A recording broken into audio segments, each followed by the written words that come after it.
You're broken, both of you, and I don't fix broken children."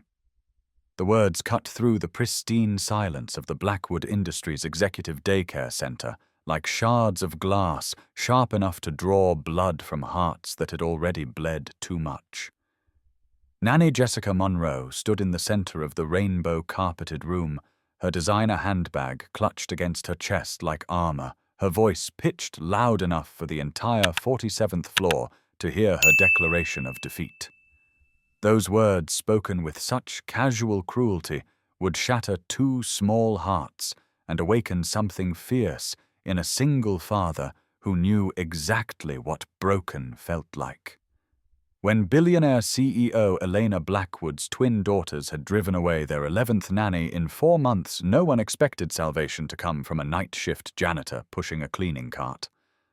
But sometimes the most profound healing happens in the quietest corners, carved from wood and delivered with hands that speak louder than words. Marcus Chen paused outside the glass doors of the daycare, his maintenance card frozen mid-swipe, his breath catching in his throat as he witnessed the destruction happening inside. Through the transparent walls designed to showcase the company's family-friendly image, he could see two small, identical figures pressed against the far corner like shadows trying to merge with the wall itself. Isabella and Sophia Blackwood, 7 years old, sat with their backs rigid against the cheerfully painted surface, their matching red velvet dresses now wrinkled from hours of sitting in the same position. Their long, dark curls fell like curtains around faces that had learned to become porcelain masks, beautiful and perfectly blank.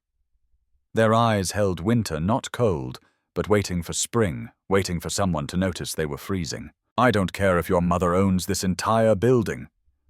Jessica continued, her phone already in her trembling hand, her professional facade cracking like thin ice. 11 nannies have quit in 4 months.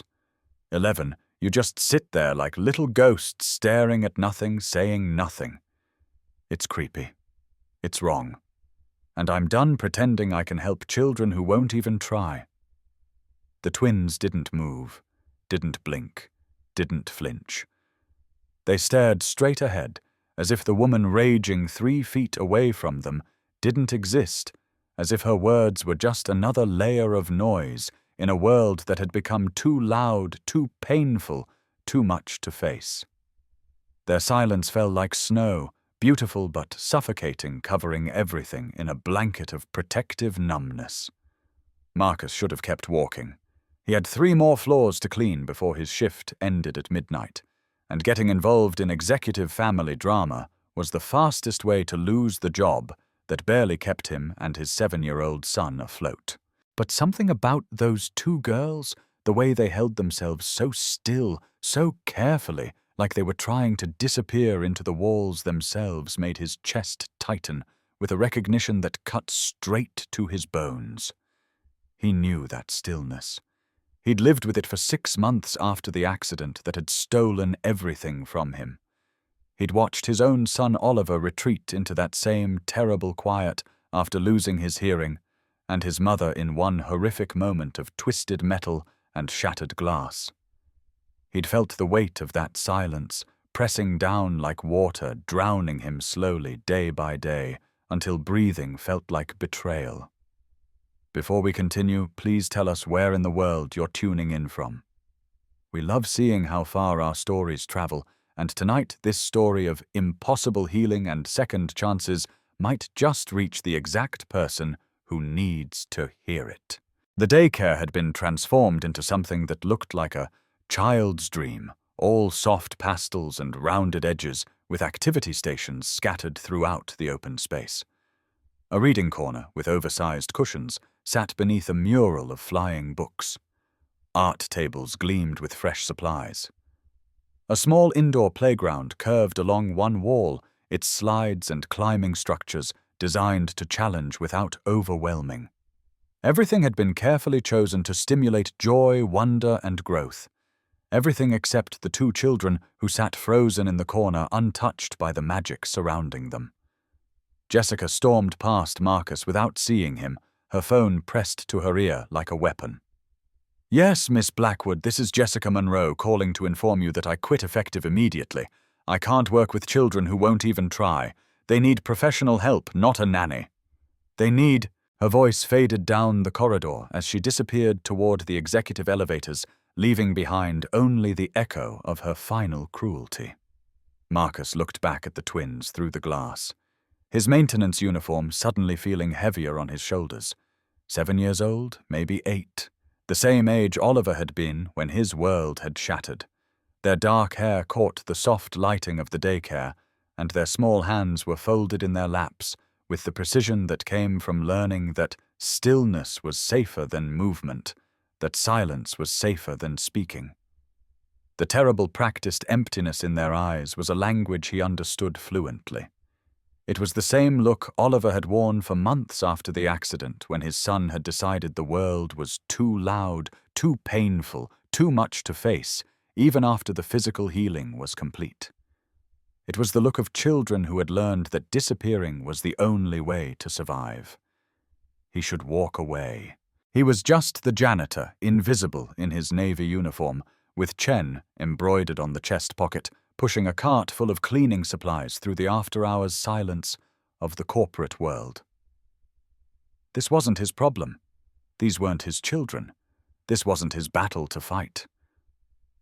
But as he stood there watching those two small figures sitting in their defensive crouch, Marcus felt something crack open in his chest, that familiar ache he'd carried for 4 years. The recognition of two souls who'd learned that disappearing was safer than being seen, that silence was safer than the risk of being heard and rejected. The twins' heads turned slightly as he pushed his cart through the doors, their eyes tracking his movement with the wariness of small animals who'd learned that adults meant disappointment at best, cruelty at worst. Their shoulders tensed, preparing for another attack. Another adult who would demand they perform normal childhood in ways they couldn't remember how to access. Marcus made a choice. He pushed his cart slowly into the daycare center, moving with deliberate, unthreatening motions. The wheels rolled quietly across the polished floor, and he kept his eyes down, not staring, not demanding attention, just existing in their space without threat. "Hey," Marcus said softly. Keeping his distance, positioning himself near the art tables about 15 feet away from where they sat. He didn't approach them directly, didn't tower over them, didn't do any of the things that made small, scared children feel smaller. He made himself unthreatening, patient, present without being invasive. "I'm Marcus. I clean this building." His voice was low and steady, the same tone he used with Oliver when nightmares woke them both at 3 in the morning. "I heard what she said to you." No response. But their eyes, those dark, winter-waiting eyes, tracked his every movement now. He had their attention, even if their trust was still locked away behind walls built from too many disappointments. "She was wrong." Marcus continued, his voice carrying the weight of absolute truth.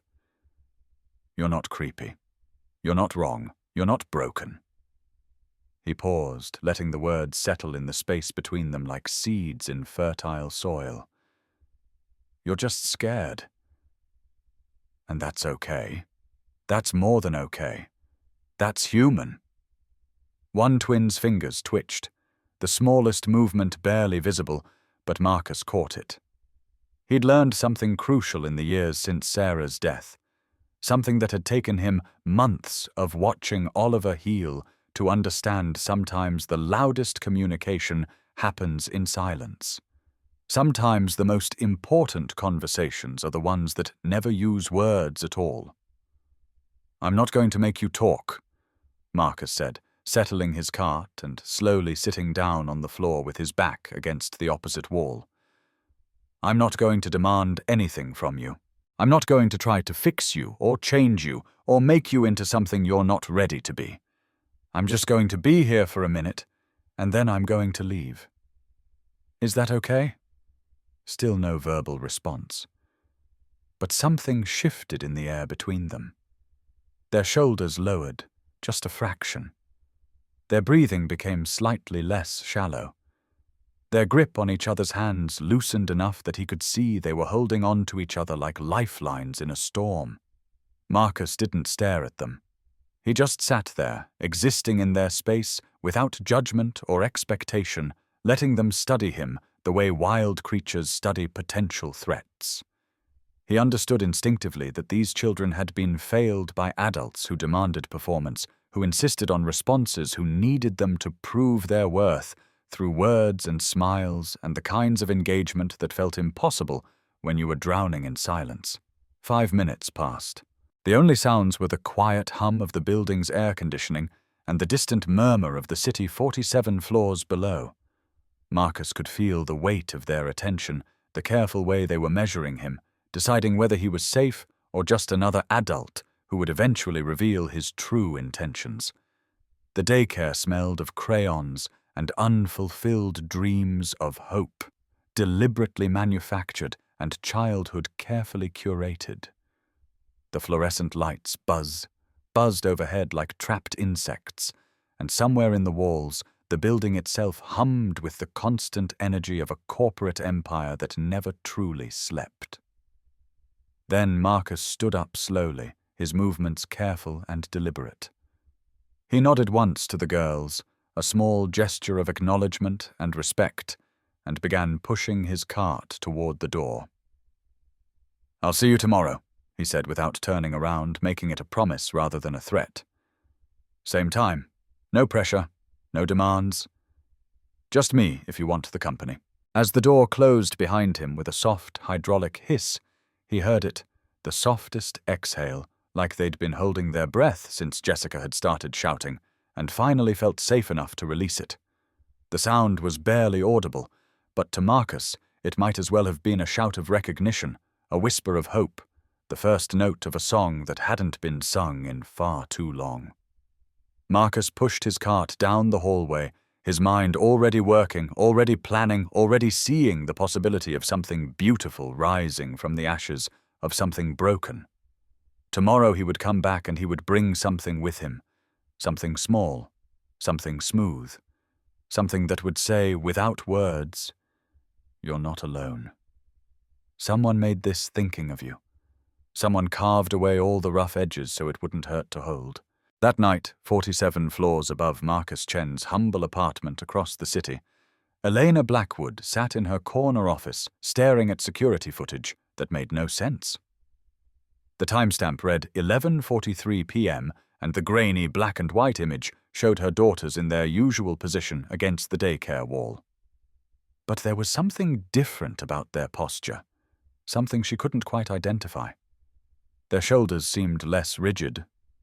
Their faces turned toward someone just outside the camera's range. Elena had reviewed this footage 6 times in the past hour, trying to understand what had changed.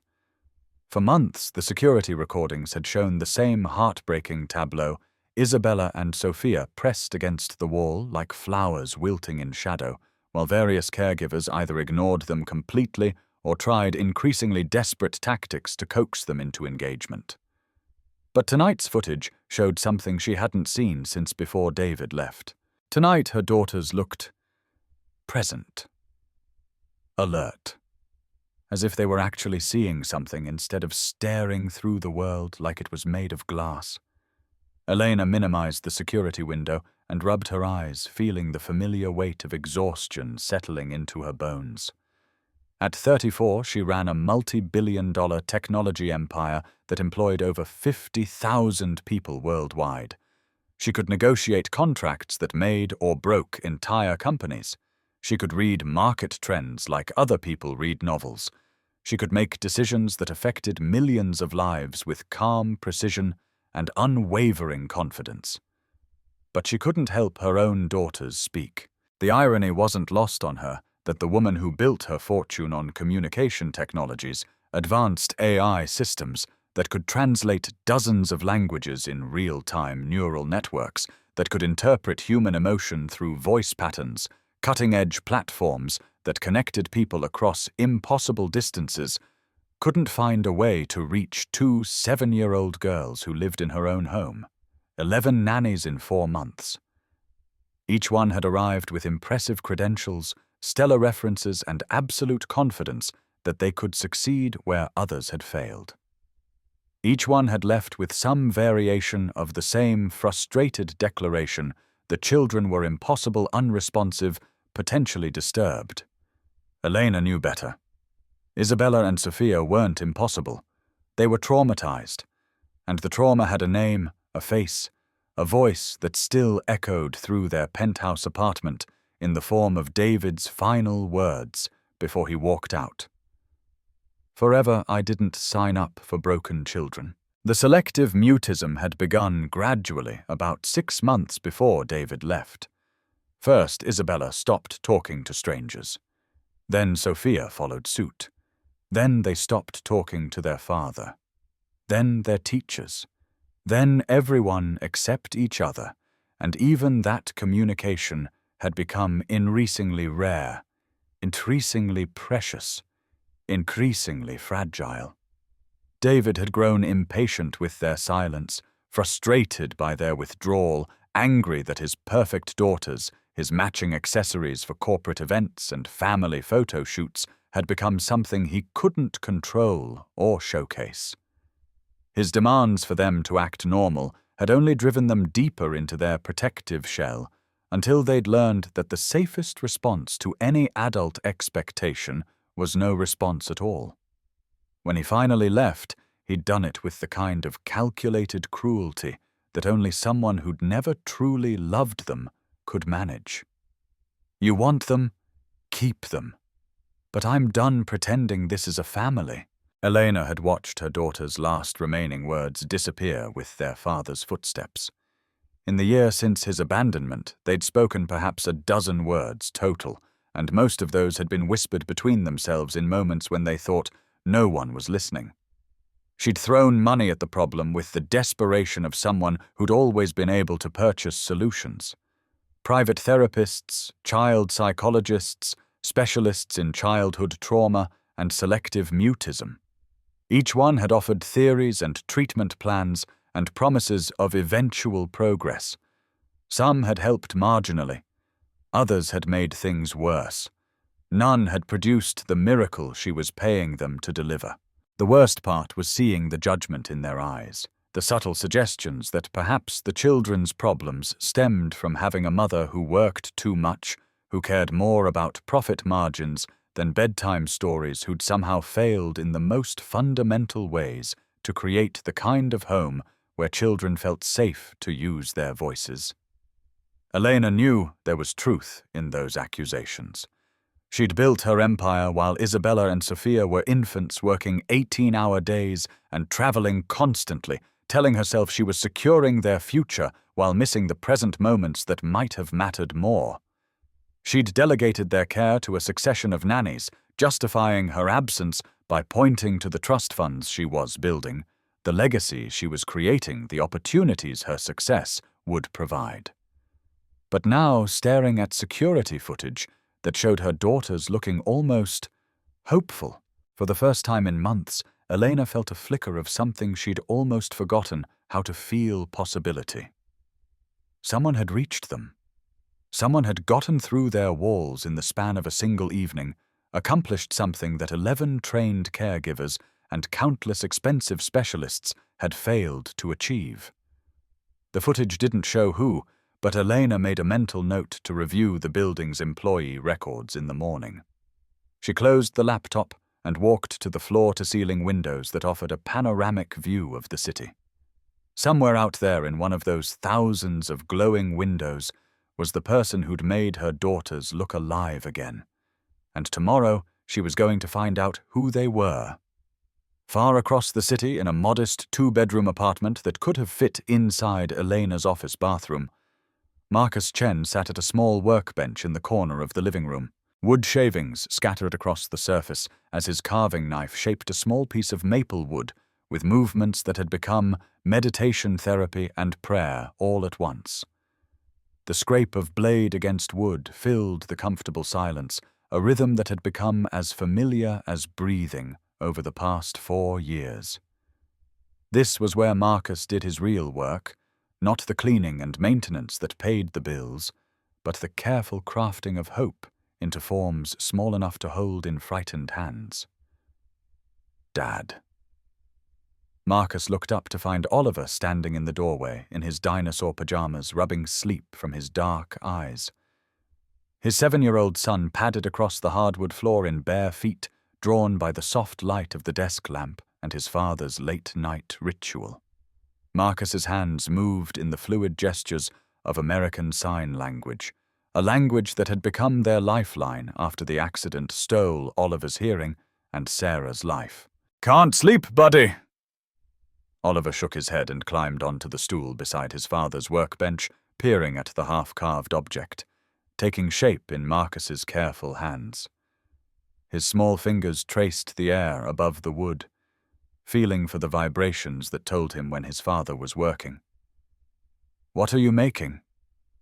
Oliver signed his movements, still sometimes hesitant, but growing more confident each day. "A fish for 2 girls who need something to hold on to."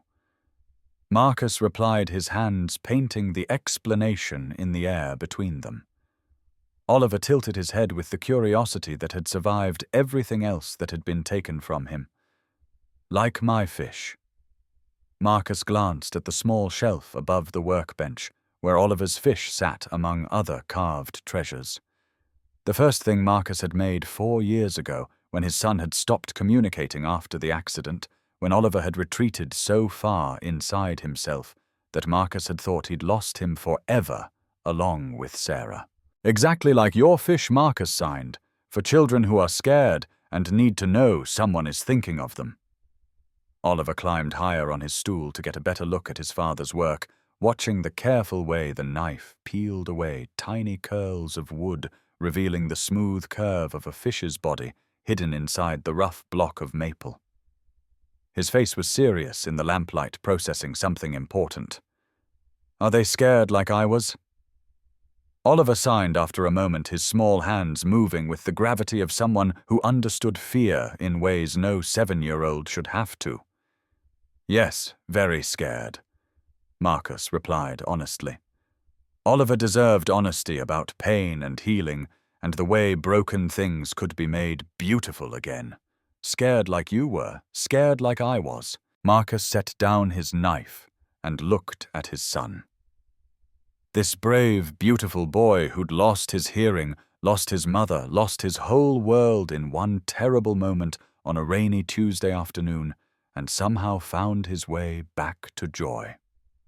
Oliver's dark hair stuck up at odd angles, and his pajamas were inside out, because he'd dressed himself, and his face held the sleepy softness of childhood reclaimed. "You should give them the fish tomorrow." Oliver signed, his expression serious but hopeful. "It helped me." That's the plan Marcus signed back, his heart swelling with pride at his son's instinctive compassion. They sat together in the quiet apartment, father and son carving hope into wood, while the city hummed around them. The apartment was small but warm, filled with evidence of their careful rebuilding. Oliver's artwork covering the refrigerator books in both print and braille, scattered on every surface family photos that stopped abruptly 4 years ago, and then slowly resumed with just the 2 of them learning to smile again. Dad Oliver's hands moved hesitantly in the lamplight. "Do you think they'll get better? Like I did?" Marcus considered the question carefully. Oliver's healing had been slow, imperfect, marked by setbacks and breakthroughs in equal measure.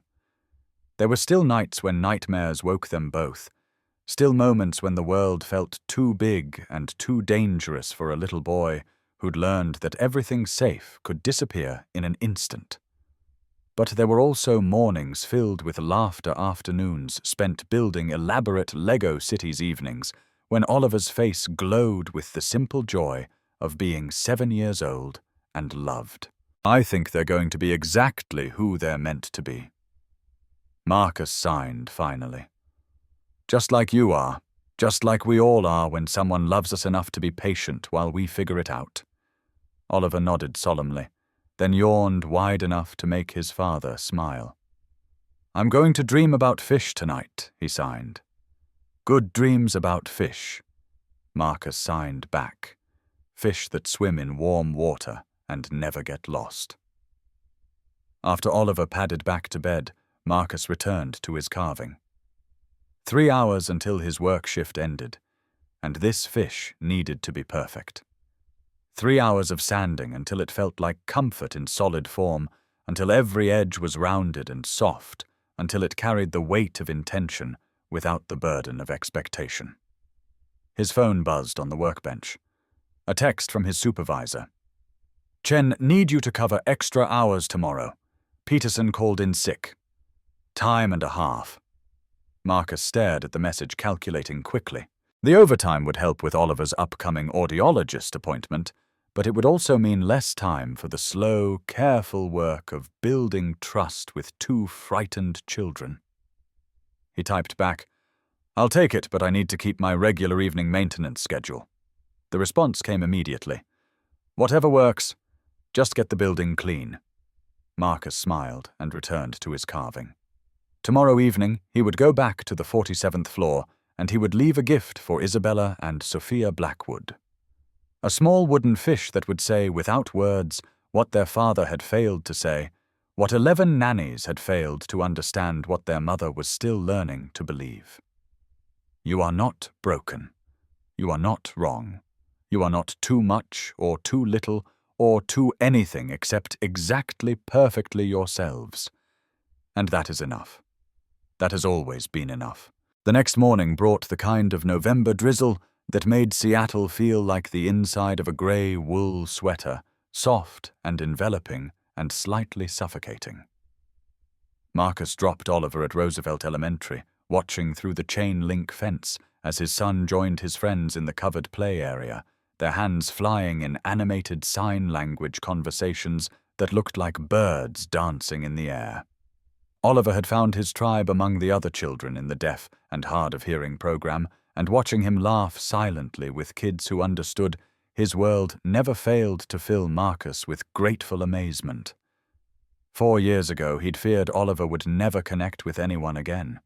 Now his son had friends who included him completely, teachers who saw his potential rather than his limitations, and a confidence that had been rebuilt piece by careful piece. From Roosevelt, Marcus drove across town to his day job at Peninsula Construction, where he spent 8 hours hanging drywall and pretending to listen when his co-workers complained about ungrateful wives and expensive children and the general burden of family life. He nodded in the right places, laughed at their jokes, and never mentioned that he would give anything. His tools, his truck, his right arm to have Sarah back for just one more day of ordinary complaints and expensive love. The construction work was steady, physical, mindless in the way that let his thoughts wander to more important things. Today those thoughts kept circling back to Isabella and Sophia Blackwood, to the way they'd held themselves so perfectly still, so carefully protected in that corner of the daycare center. Marcus understood protective stillness. He'd lived it himself in the months after the accident, when moving through the world felt like walking through broken glass, when every interaction carried the risk of someone asking how he was doing in a tone that demanded honesty he wasn't ready to give. He'd learned to minimize himself, to speak only when spoken to exist in the spaces between other people's attention. Oliver had taught him about selective silence too, about the way children retreated into themselves when the world became too loud, too demanding, too much to process safely. For 6 months after the accident, his son had stopped signing, stopped trying to communicate at all, living in a bubble of protective quiet that scared Marcus more than the hearing loss itself. The breakthrough had come through something small and smooth and deliberately crafted. Marcus had started carving wooden animals, leaving them on Oliver's nightstand, without explanation or expectation. First a fish, because fish swim in quiet currents and never have to worry about sound. Then a turtle, because turtles carry their homes wherever they go. Then a bird, because even birds that can't sing are still beautiful, still worthy of love. Oliver had collected them silently for weeks before finally picking up the fish one morning and holding it tight against his chest. That afternoon, he'd signed his first word in half a year. "Thank you." Now hanging drywall in a half-finished office building while rain drummed against the windows, Marcus planned his approach with Isabella and Sophia. He wouldn't repeat the mistake most adults made with traumatized children demanding engagement, insisting on eye contact, trying to force connection through sheer determination and good intentions. Instead, he would offer presence without pressure, consistency without conditions, safety without strings attached. He would show up, leave something beautiful, and walk away before they could feel threatened by his attention. He would let them control the pace, the depth, the very existence of any relationship that might grow between them. Marcus finished his shift at 3 o'clock and drove home through rush-hour traffic, using the time to refine his plan. Oliver's school let out at 3:30, which gave Marcus just enough time to shower, change clothes, and collect the wooden fish he'd finished the night before. By the time Oliver burst through the front door, backpack flying and homework assignments scattered in his wake, Marcus was ready to be fully present for the after-school routine they'd perfected over the years. "How was your day?" Marcus signed as Oliver dumped his backpack on the kitchen table and began the daily archaeological dig for completed homework. "Good," Oliver signed back, then paused in his paper, shuffling to fix his father with a knowing look. "Are you going to see the scared girls tonight?" Marcus had learned not to be surprised by his son's uncanny ability to read emotions and intentions. Losing his hearing had made Oliver more attuned to visual cues, more sensitive to the subtle signals that revealed what people were really thinking and feeling. Yes, Marcus signed honestly. "I'm going to leave the fish where they can find it. Can I come with you sometime?" Oliver's question was casual, but Marcus caught the deeper current underneath. His son understood loneliness and fear in ways most children didn't, and he'd developed a fierce, protective instinct for others who were struggling. Maybe Marcus signed, but first I need to make sure they feel safe. Sometimes scared children need to trust one person before they can trust two. Oliver nodded seriously, then brightened. "I could make them something too. Maybe a turtles are brave because they carry their homes everywhere." Marcus felt his heart crack open with pride and love. "I think that would be perfect." They spent the afternoon at the kitchen table, Oliver working on homework while Marcus prepared dinner and mentally rehearsed the evening ahead. At 6 o'clock, Marcus left for his night shift at Blackwood Industries, carrying the wooden fish in his jacket pocket like a talisman, a prayer carved into maple and sanded smooth with intention. The Blackwood building rose 73 stories into the Seattle skyline, a monument to technological innovation and corporate success that housed everything from research labs to executive offices to the kind of daycare center that cost more per month than most people's rent. Marcus had been cleaning this building for 2 years, moving through its corridors like a ghost, invisible to the executives and managers who worked here during regular business hours. He started his shift on the ground floor and worked his way up carefully, emptying trash bins, mopping floors, cleaning bathrooms, restocking supplies. The building at night was a different creature than during the day, quieter, more peaceful, filled with the kind of echoing silence that let thoughts settle and plans take shape. At 11:30 p.m., Marcus finally reached the 47th floor. His hands were steady as he swiped his maintenance card and pushed his cart through the executive corridors toward the daycare center. The overhead lights had been dimmed to their night setting, casting everything in soft shadows that made the space feel intimate, protective, safe. The daycare center was empty, of course, but Marcus could still feel the echo of pain that had filled this room the night before, the memory of Jessica's cruel words hanging in the air like smoke. He pushed his cart to the corner where Isabella and Sophia had sat, and slowly, carefully, he knelt on the carpet. The wooden fish felt warm in his palm, smooth and perfect and deliberately crafted. Marcus had carved it with the same love he'd put into Oliver's first fish, the same patient attention to detail, the same faith that small gestures could carry enormous meaning when they came from the right place. He placed the fish on the carpet near the wall, positioning it carefully so it would be visible, but not obvious, a gift rather than a demand for attention. The wood grain caught the soft light from the hallway, and for a moment the fish almost looked like it was swimming through shadows. Marcus stood slowly, collected his cart, and walked toward the door. As he reached the threshold, he turned back for one last look at the small wooden offering sitting alone in the corner. Tomorrow evening he would return to see if his gift had been accepted. If it had been ignored, he would try again with something different. If it had been hidden away, he would know that somewhere inside those carefully guarded hearts, Isabella and Sophia Blackwood were ready to believe that someone saw them as worthy of beauty, worthy of care, worthy of the kind of love that expected nothing in return. He finished cleaning the 47th floor and moved on to 48, but his mind stayed in that daycare corner, imagining two small girls discovering a wooden fish in the morning light, holding something smooth and warm and deliberately made for them, feeling for the first time in months that someone in the world was thinking of them with kindness.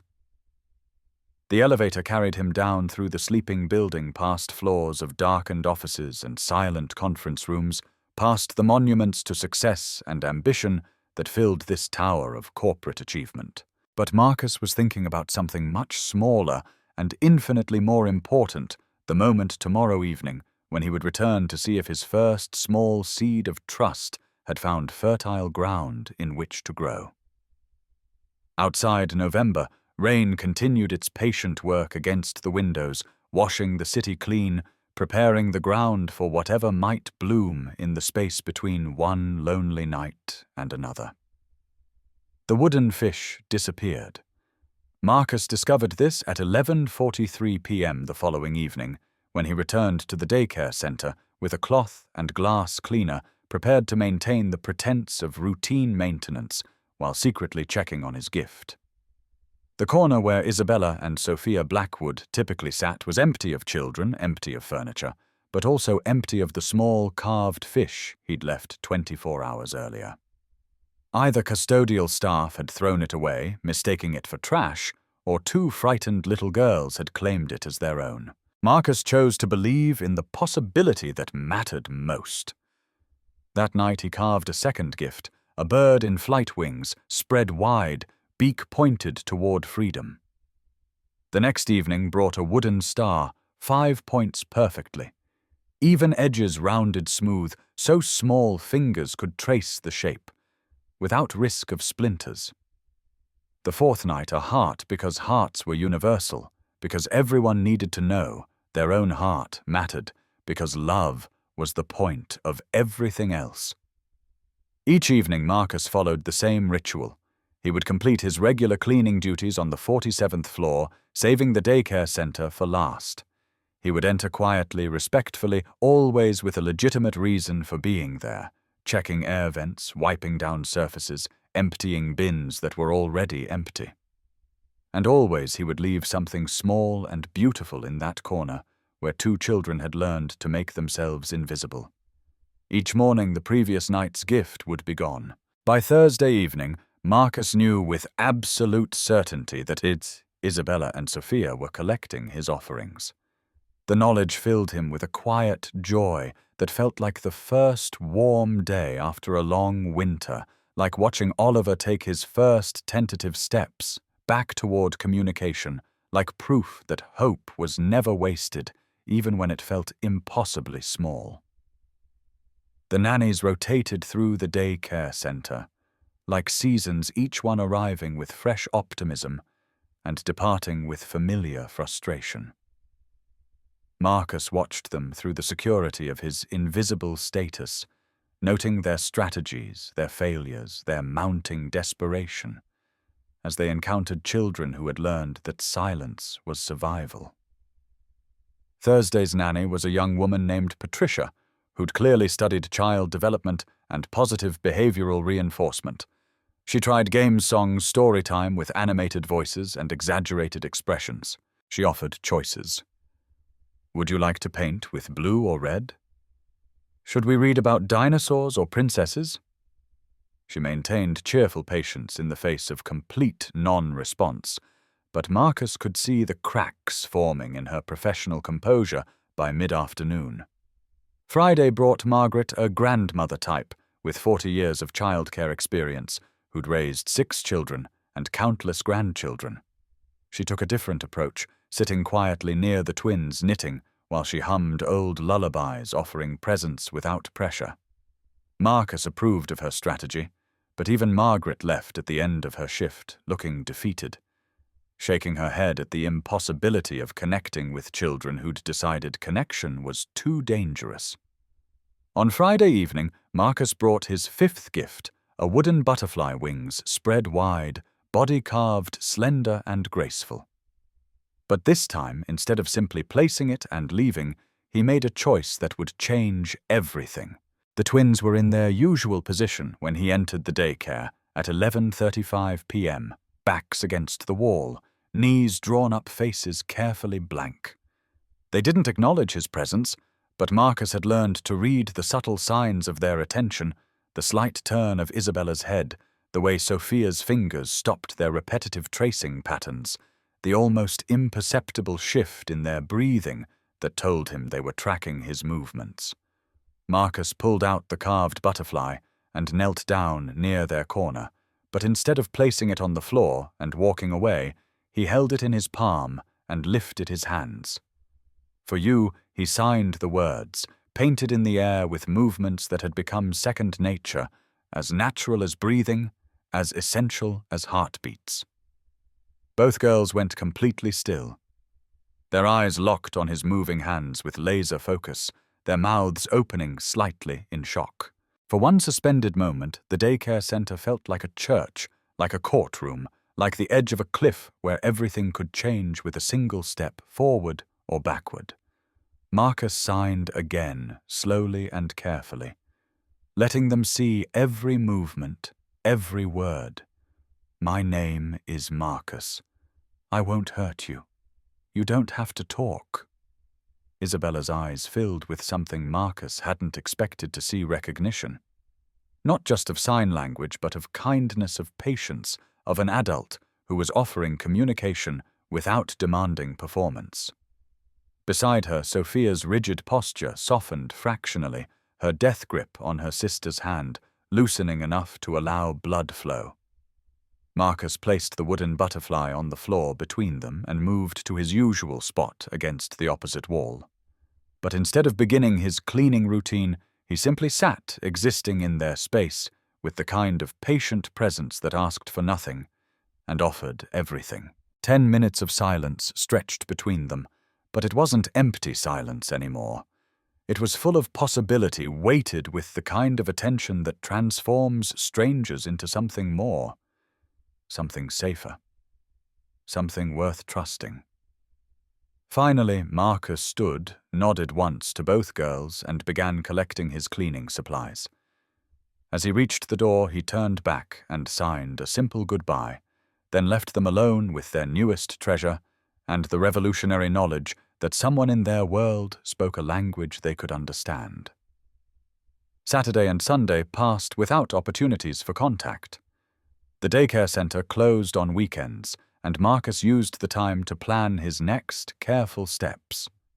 Oliver helped offering suggestions for future carvings and asking endless questions about the scared sisters, as he'd begun calling them. Do they know you have a deaf son? Oliver signed over Saturday morning pancakes. Not yet, Marcus replied, but maybe soon. I think they'd like me, Oliver said, with the matter-of-fact confidence of a 7-year-old who'd never met a person he couldn't eventually befriend. Scared kids understand each other. Monday evening, Marcus brought a wooden moon carved with a face that looked peaceful rather than lonely, surrounded by tiny stars etched into the surface. This time when he entered the daycare center, both twins turned toward him immediately, their attention focused and expectant. He knelt in the center of the room, placing the moon between them and himself, then began to sign a story. His hands painted pictures in the air, telling them about a moon that watched over all the children in the world, especially the ones who were scared, especially the ones who'd forgotten how to speak. The moon never demands anything. Marcus signed his movements fluid and expressive. It just shines quietly in the dark, letting everyone know they're not alone. Sometimes children look up and make wishes on moonlight. Sometimes they just look up and feel less afraid. The moon doesn't mind either way.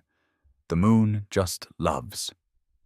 Isabella and Sophia watched every gesture, mesmerized by the story unfolding in silence, by the way Marcus's hands could create meaning without sound, beauty without noise, connection without the terrifying vulnerability of voice. When the story ended, Marcus placed the wooden moon on the floor and left without another word. But as the door closed behind him, he thought he heard something new, the softest rustle of movement. Two small shapes shifting closer to claim their gift, their trust growing by increments so small they were barely measurable, but accumulating toward something that might eventually bloom into healing. Tuesday brought the seventh gift. A wooden owl, wise eyes carved with infinite patience, wings folded in protective stillness. When Marcus entered the daycare that evening, his breath caught in his chest. The twins had arranged all 6 previous carvings in a perfect circle on the floor in front of them. Fishbird, star, heart, butterfly, moon. A mandala of trust, an offering in return for offerings, received a response that spoke louder than any words could have managed. Marcus's eyes stung with sudden emotion as he knelt and placed the owl in the center of their circle. "This one is wise," he signed. "It sees everything but judges nothing. It watches over those who need protection." For a long moment they all sat in the sacred silence of shared understanding. Then, slowly trembling with the weight of what she was about to risk, Isabella lifted her small hands. Her fingers formed careful, uncertain shapes. Muscle memory from months of therapy sessions she'd endured without engagement. "Thank you." Marcus kept his face calm even as joy exploded through his chest, like fireworks, like spring rain, like the first glimpse of Oliver's smile after months of grief-stricken silence. He signed back with infinite gentleness. "You're welcome. What's your name?" Isabella's hands moved again, spelling out each letter with deliberate precision, Isabella. Her sister watched this brave act of communication, then gathered her own courage and lifted trembling hands, Sophia. Beautiful names, Marcus signed, and meant it with every fiber of his being. "It's nice to meet you, Isabella and Sophia." They sat in the miracle of first contact, 3 people who had found a language that transcended sound. A way of connecting that felt safe enough for children who'd learned that words could be weapons that speaking was risking, that silence was the only reliable protection. Finally, Isabella's hands moved in a question that nearly broke Marcus's heart. "Why do you talk with your hands?" "My son can't hear," Marcus replied. "So we talk like this at home. Do you like talking this way?" Both girls nodded enthusiastically, their faces more animated than they'd been in months. Sophia's hands joined the conversation. "People don't make us use our mouths when we talk like this."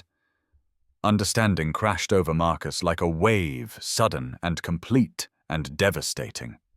Everyone wanted them to speak, to use their voices to perform normal childhood for adults who needed that performance to feel successful, effective, worthy of their paychecks, and professional pride.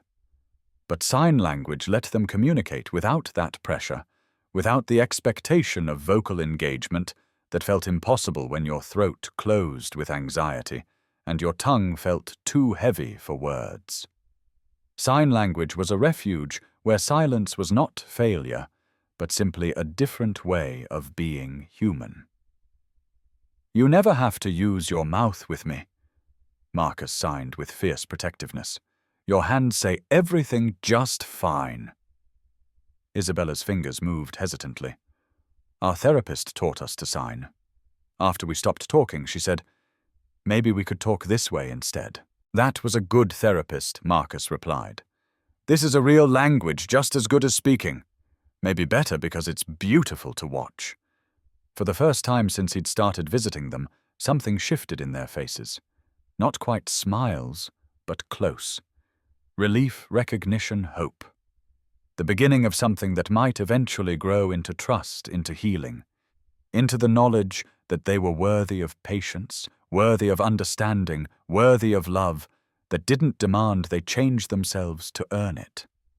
After that 7th evening, Marcus knew they had crossed a line from which there would be no return. Isabella and Sophia Blackwood had chosen to trust him with their carefully guarded voices, their secret language, their protected hearts. And he would spend every day for the rest of his life proving worthy of that trust. The conversations that followed were like watching flowers bloom in time-lapse photography each evening, revealing new petals of trust, new colors of personality that had been hidden beneath layers of protective silence. Isabella Marcus learned was the older twin by 17 minutes and took that responsibility seriously. She was cautious in her communications, thoughtful about each sign, protective of her sister, in ways that spoke to trauma too deep for words. Her questions came carefully. "Do you really have a son? Is he sad about not hearing? Does he have friends?" Sophia was more impulsive, her hands moving in quick bursts of curiosity. "What's your favorite color? Do you like dinosaurs? Can you teach us more signs?" She had an artist's eye for detail, noticing the grain patterns in each wooden carving, arranging them in different configurations, like a constantly evolving sculpture. By the end of the 2nd week, their evening sessions had developed a ritual. Marcus would arrive at 11:30, complete his legitimate cleaning duties, then sit with the twins for 30 minutes of pure communication. They would share the day's small adventures, Isabella getting a gold star on her silent artwork, Sophia successfully completing a puzzle during morning activities, Marcus describing Oliver's latest Lego masterpiece, or his own satisfaction at fixing a broken elevator on the 32nd floor. It was during their 3rd week that the twins began sharing their deeper truths, the stories that explained their careful withdrawal from the speaking world. "Our daddy used to yell a lot." Isabella signed one evening, her small hands moving with the matter-of-fact delivery that children used for their most painful revelations. "He got mad when we didn't act right, when we were too loud or too quiet or too anything." Sophia added her own piece of the puzzle. "One day he left and never came back." She paused, then continued with devastating honesty. "We decided together to stop talking. Words only made people angry." Marcus felt something crack and rebuild in his chest, fury at David Blackwood's cruelty mixed with admiration for these children's survival instincts. They had chosen silence as self-protection, intuiting that their voices were safer locked away than offered to adults who might use them as ammunition for disappointment. "Not all words make people angry," Marcus signed carefully. "And silence is okay too. You get to choose how you communicate. Always. No one else gets to decide that for you."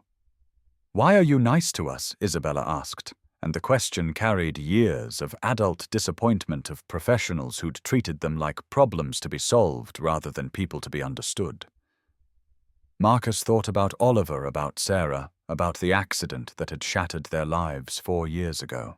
He thought about the long months of guilt and grief when he'd questioned every choice, every word, every moment that had led to that intersection where their family had been broken apart by twisted metal and impossible physics. A stupid argument about groceries while Sarah was driving. Another car swerving into their lane because the driver was texting. The terrible sound of impact that would echo in Marcus's dreams for the rest of his life. Sarah gone instantly. Oliver losing his hearing when his head struck the window with enough force to damage the delicate mechanisms of his inner ear. He thought about the 6 months afterward, when Oliver had stopped communicating altogether, retreating into a silence so complete that Marcus had feared his son was disappearing entirely. The guilt that still whispered in dark moments. You distracted her. You could have stopped talking. You could have been driving instead. He thought about quitting his job as a pediatric nurse because he couldn't face that much life anymore, that many parents trusting him with their children's welfare when he'd failed to protect his own family. About becoming invisible as a janitor, because invisibility felt safer than being seen, safer than the possibility of failing someone else who needed him. Because I know what it's like to be scared, Marcus signed, finally. And I know what it's like when someone sees you anyway. The honesty in his answer seemed to satisfy something deep in both girls. Isabella nodded solemnly while Sophia scooted closer to him, still maintaining careful distance, but no longer pressed against the wall like she was trying to merge with the paint. "Can we meet your son, Sophia?" asked one evening in early December, her question startling Marcus with its implications. If they wanted to meet Oliver, it meant they were beginning to think beyond their current situation, beginning to imagine a world where trust could expand beyond this single relationship. "I'd like that," Marcus replied. "But first I need to ask your mother's permission." Both twins went still at the mention of Elena, their faces closing off like flowers sensing frost. It was Isabella who finally explained, "She's always working. She tries, but she doesn't understand. She wants us to be normal." "What if I talked to her?" Marcus offered. "What if I explained that you are normal, just different? That sign language isn't giving up on speaking, it's choosing how to communicate." The twins exchanged one of their wordless conversations, the kind of twin telepathy that happened too quickly for outside observation. Finally, Isabella signed, "You would really do that? Talk to our mum if you want me to." Marcus confirmed, "But only if you want me to." It was Sophia who made the decision. "Yes. Tell her we're not broken. Tell her we just talk different." That night, Marcus spent an hour crafting the most important email of his professional life. He explained his background in pediatric nursing, his personal experience with childhood trauma and communication disorders, his observations about Isabella and Sophia's intelligence and emotional depth. He requested a meeting to discuss what he'd learned about their communication preferences and their potential for continued healing. He sent the email at 3:47 a.m. and received a response at 6:23 a.m. "Mr. Chen, I would very much like to meet with you. Are you available this afternoon?" E. Blackwood. The meeting was scheduled for 2 p.m. in Elena's office, giving Marcus just enough time to arrange childcare for Oliver and change from his construction clothes into the only suit he owned, a navy blue remnant from his nursing career, that still fit reasonably well despite 4 years of different work. The elevator ride to the 47th floor felt like ascending toward Judgment Day. Marcus had cleaned Elena Blackwood's office dozens of times, but he'd never imagined sitting across from her desk as anything other than invisible support staff. Now he was about to advocate for her daughter's right to communicate in their own language, their own timeline, their own completely valid way of being human. Elena Blackwood was smaller than he'd expected. Her presence made powerful more by intensity than physical stature. She wore a tailored black dress that probably cost more than Marcus made in a month, but her eyes held the same exhausted worry he'd seen in countless parents during his nursing career. The specific fatigue that came from loving children you couldn't figure out how to help. "Mr. Chen," she said, gesturing for him to sit in the chair across from her desk. I have to admit I'm both grateful and confused. In 24 years of running this company, no one has ever requested a meeting to discuss my daughters. Most people pretend they don't exist. Marcus took a breath, thinking of Isabella and Sophia sitting in their corner, trusting him to speak for them when they couldn't speak for themselves. They exist, Ms. Blackwood. They're brilliant, creative, funny, and incredibly resilient. They're just communicating in a language that most people haven't taken the time to learn. Elena's eyes filled with something Marcus recognized as desperate hope mixed with protective skepticism. "Show me," she said simply. And so Marcus did. He spent 45 minutes explaining selective mutism trauma responses, the validity of non-verbal communication, and the specific strategies that were working with Isabella and Sophia. He demonstrated some of the sign language conversations they'd shared, translated their questions, and observations painted a picture of two children who weren't broken or defiant, but rather brilliantly adaptive, protecting themselves in the only way they knew how. By the end of his presentation, Elena Blackwood was crying quiet tears that she didn't bother to hide. "They've been trying to tell me they're okay," she whispered. "All this time I thought I was failing them, and they've been trying to tell me they're okay, just different." "They love you," Marcus said gently. "They just need you to love them back in their language." Elena nodded, wiping her eyes with the back of her hand. "What do you need from me?" "Money for therapy. Different specialists." "I'll pay for anything. I need permission to bring my son to meet them," Marcus said. "And I need you to consider learning sign language not as a way to fix them, but as a way to join them where they are." "Done," Elena said immediately. "Both. Whatever it takes." That evening, Marcus brought more than just a wooden carving to the daycare center. He brought Hope official permission and the news that would change everything for two little girls who'd been waiting their entire lives for someone to see them as worthy of accommodation rather than correction. "Your mother wants to learn sign language," he told Isabella and Sophia, watching their faces transform with shock and cautious joy. And she said, "I can bring Oliver to meet you tomorrow." For the first time since Marcus had known them both, twins smiled. Real smiles that reached their eyes, that cracked their careful masks, that revealed the children they'd always been underneath the protective silence. "Tomorrow," Sophia signed with wonder. "Tomorrow we meet your son." "Tomorrow," Marcus agreed, "everything changes." Elena Blackwood had spent exactly 47 sleepless hours learning basic American Sign Language from online tutorials, mobile apps, and a hastily purchased textbook that promised conversational ASL in 7 days. Her hands ached from practicing finger positions, her brain felt stretched thin from memorizing vocabulary, and she'd never been more nervous about a conversation with her own children. She entered the daycare center at 11:25 p.m. on Thursday. 5 minutes before Marcus's usual arrival time, her palms sweating in sword business-appropriate gloves, her heart hammering against her ribs like a trapped bird. Through the large windows she could see Isabella and Sophia in their familiar corner. But tonight something was different. They weren't pressed against the wall like frightened animals. They were sitting cross-legged, facing each other, hands moving in the fluid conversations Marcus had described. They were talking, really talking. Their faces animated with an engagement Elena hadn't seen since before David left, since before their world had shattered, and they'd decided words were too dangerous to trust to the air. Elena stood frozen outside the daycare doors, watching her daughters communicate with a fluency and joy she'd almost forgotten they possessed.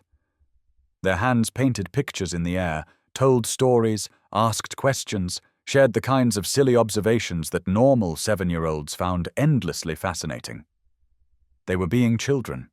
They were being themselves. For the first time in over a year, Elena felt like she was seeing her daughters instead of their trauma.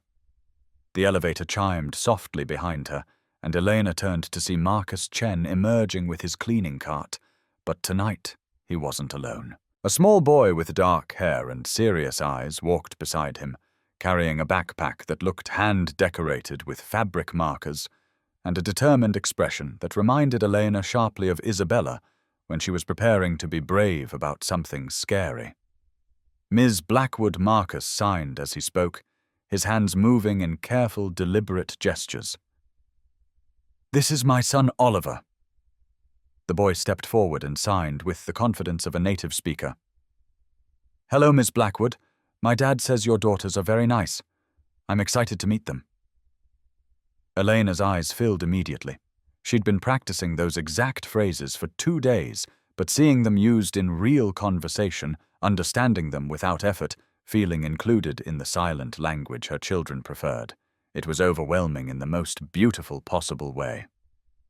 "Hello, Oliver." Elena signed back, her movements hesitant but clear. "Thank you for coming." Marcus smiled with obvious pride. Oliver wanted to bring them something he signed, then spoke aloud for Elena's benefit while continuing to sign. "Show her what you made." Oliver reached into his backpack and pulled out 2 carved wooden turtles, smaller than Marcus's work, but perfectly formed, painted in soft greens and blues with careful attention to detail that spoke to hours of patient work. "Turtles carry their homes everywhere," Oliver signed seriously. "So they're never lost, never scared. I thought Isabella and Sophia might like to have homes they can carry too." Elena pressed her hand to her mouth, overwhelmed by this 7-year-old's instinctive understanding of what her daughters needed. Portable safety, tangible comfort.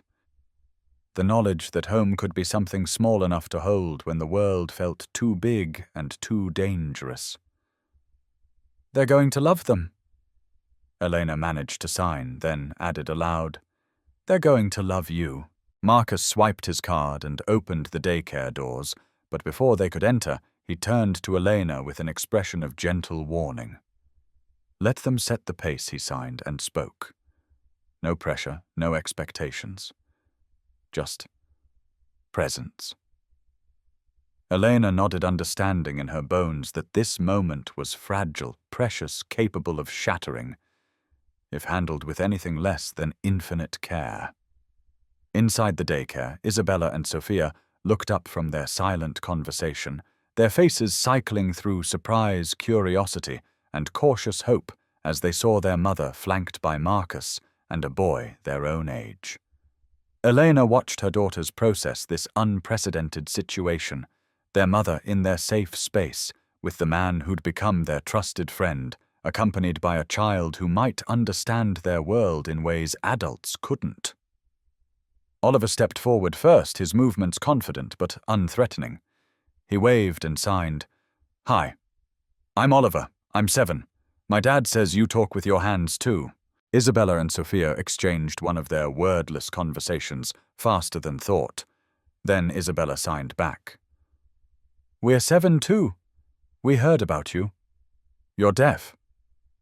"Yes," Oliver signed matter-of-factly. "But it's not sad. I hear with my eyes, and I talk with my hands, and I have friends who understand me.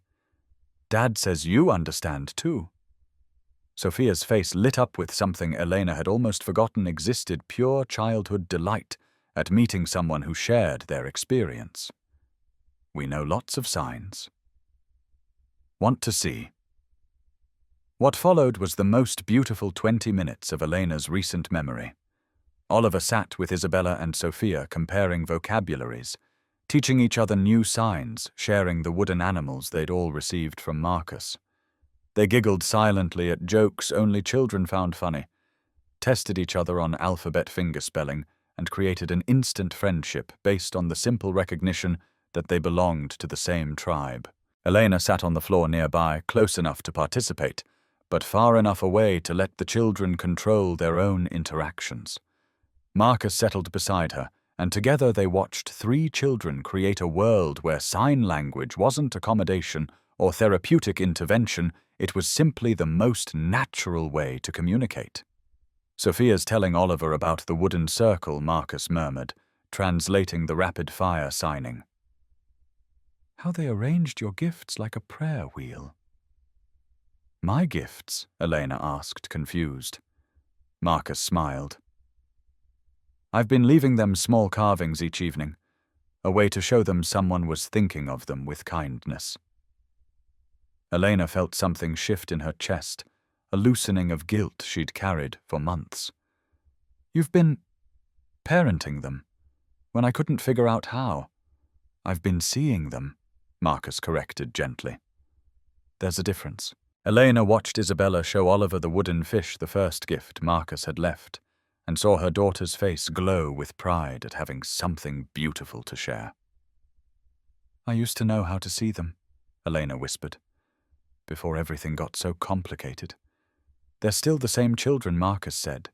They just needed someone to meet them where they are instead of where we think they should be. Across the room, Oliver was signing something that made both twins collapse in silent laughter, their bodies shaking with mirth, their faces radiant with joy. Elena felt tears she hadn't known she was holding spill down her cheeks. I've been so afraid, she admitted. Afraid I'd broken them somehow. Afraid I'd chosen work over family so often that I'd lost them completely. Look at them, Marcus said softly. Do they look broken? Elena looked. Really looked. Isabella was teaching Oliver a complex sign sequence. Her hands moving with patient precision, her expression focused and kind. Sophia was arranging the wooden carvings in a new pattern, including Oliver in the creative process, her face animated with ideas and possibilities. They looked whole. They looked happy. They looked like children who knew they were loved, even if that love had sometimes been expressed imperfectly, even if it had taken time to find the right language. They're not broken. Elena whispered the words, feeling like confession, like revelation, like the first prayer she'd offered in years. They're just them. They're perfect, Marcus agreed, exactly as they are. Elena turned to study Marcus's profile in the soft light from the hallway. This man who cleaned her building, who earned in a year what she spent on corporate lunches, who had somehow succeeded in reaching her children when armies of expensive specialists had failed. Why, she asked.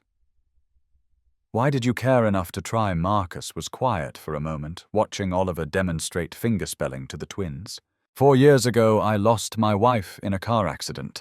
Oliver lost his hearing in the same crash. Afterward, he stopped communicating completely, not just speech, but sign language, too. He just disappeared inside himself. Elena felt her heart break for this man's losses, for the ways trauma rippled through families like stones thrown in still water. For 6 months, I thought I'd lost him, too. Marcus continued. Not physically, but the child he'd been. Happy, curious, connected. Then I started carving wooden animals, leaving them where he could find them. No pressure, no expectations. Just small reminders that someone was thinking of him with love. And it worked, Elena asked.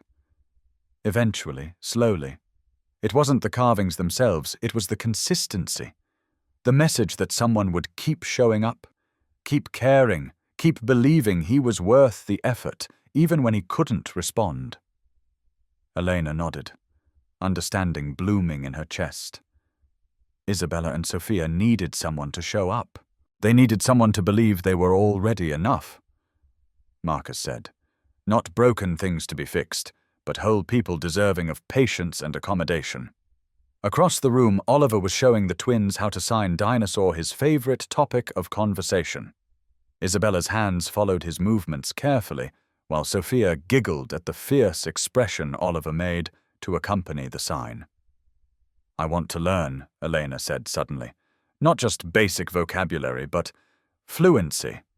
I want to be part of their world instead of expecting them to join mine. Marcus smiled. I know someone who gives excellent lessons. Oh, Elena asked. His name is Oliver Chen, and he's very patient with beginners.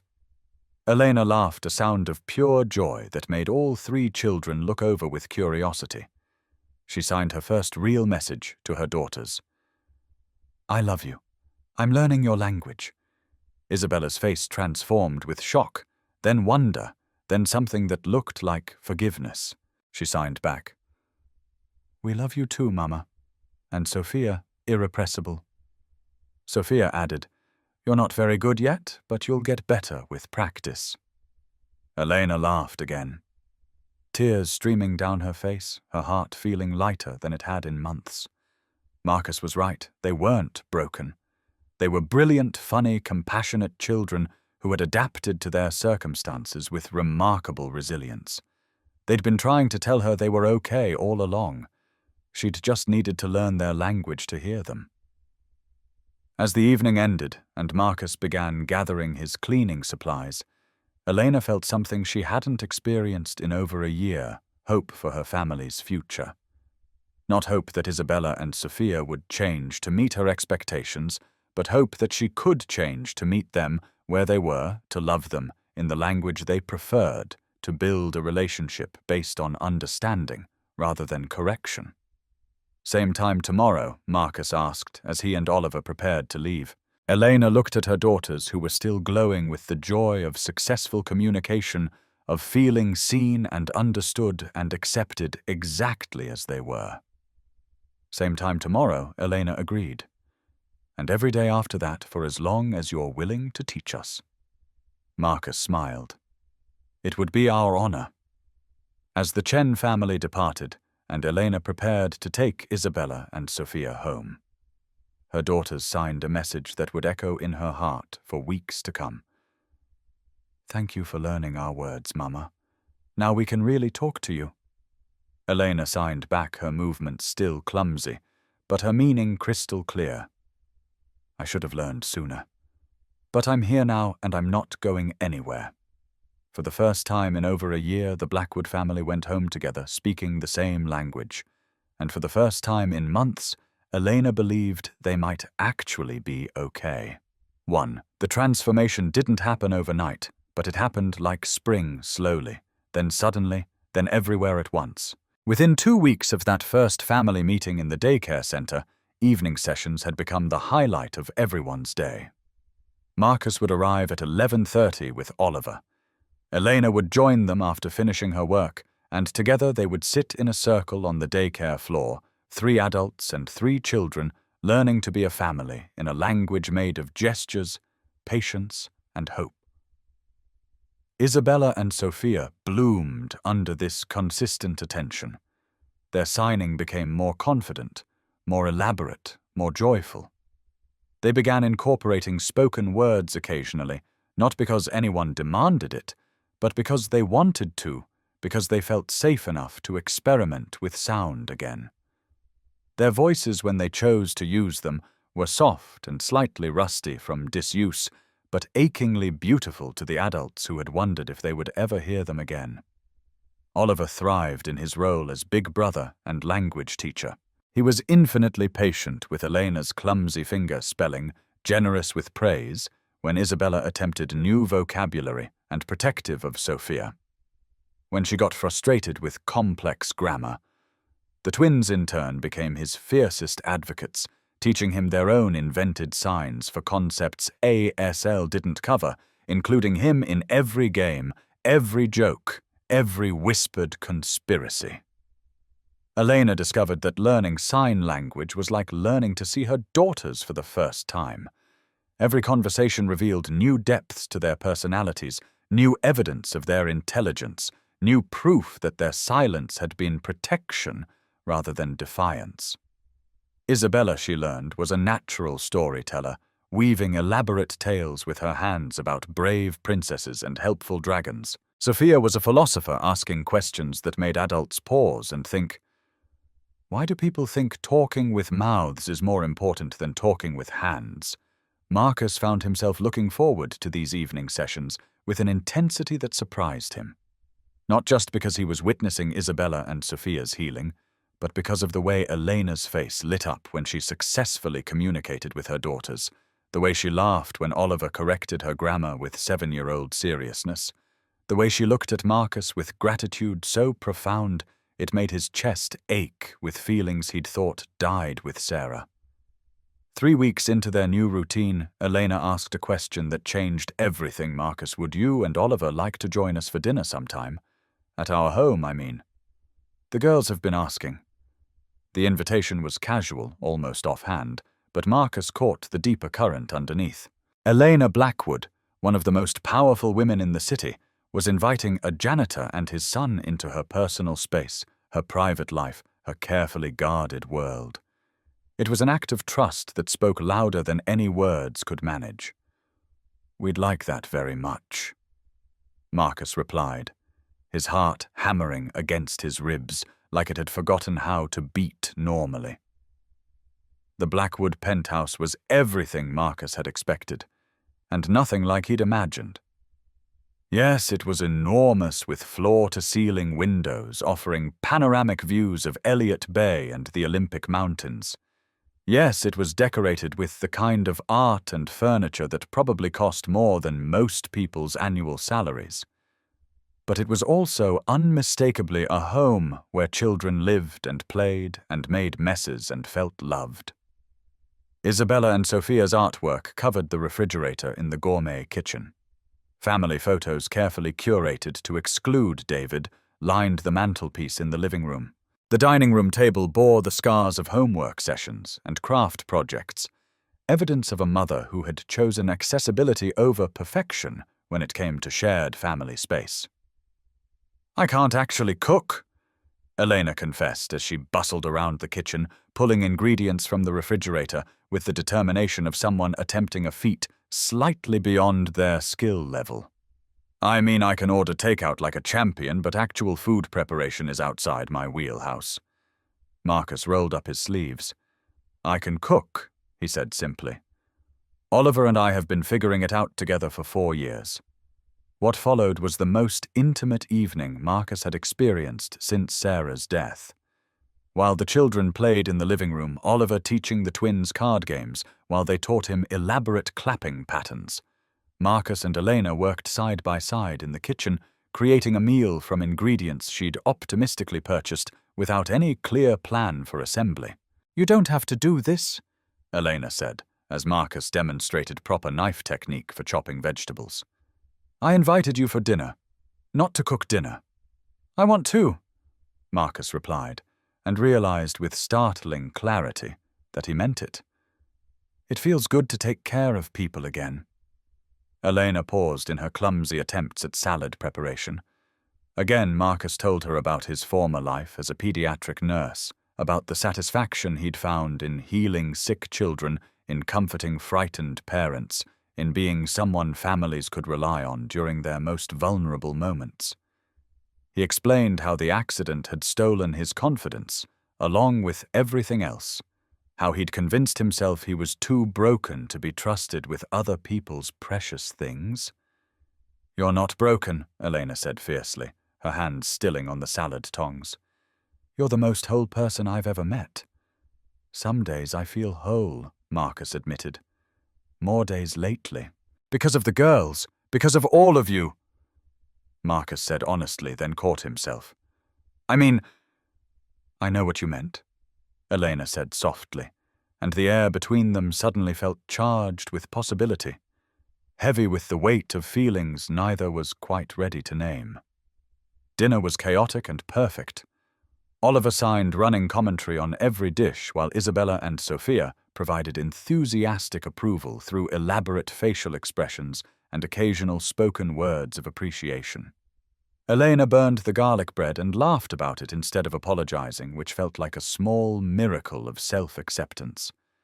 Marcus found himself relaxing in ways he hadn't since before the accident, letting his guard down enough to joke, to tease, to exist in the present moment, instead of constantly monitoring for signs of impending disaster. After dinner, they moved to the living room, where a baby grand piano sat in the corner like a beautiful, expensive ornament. Elena noticed Marcus looking at it and grimaced. "David's idea," she explained. "He thought having a piano would make us look cultured. None of us actually play." "I do," Oliver signed, then looked uncertain. "I mean, I used to. Before." "Do you want to try?" Elena asked gently. Oliver approached the piano bench hesitantly, his small fingers hovering over the keys.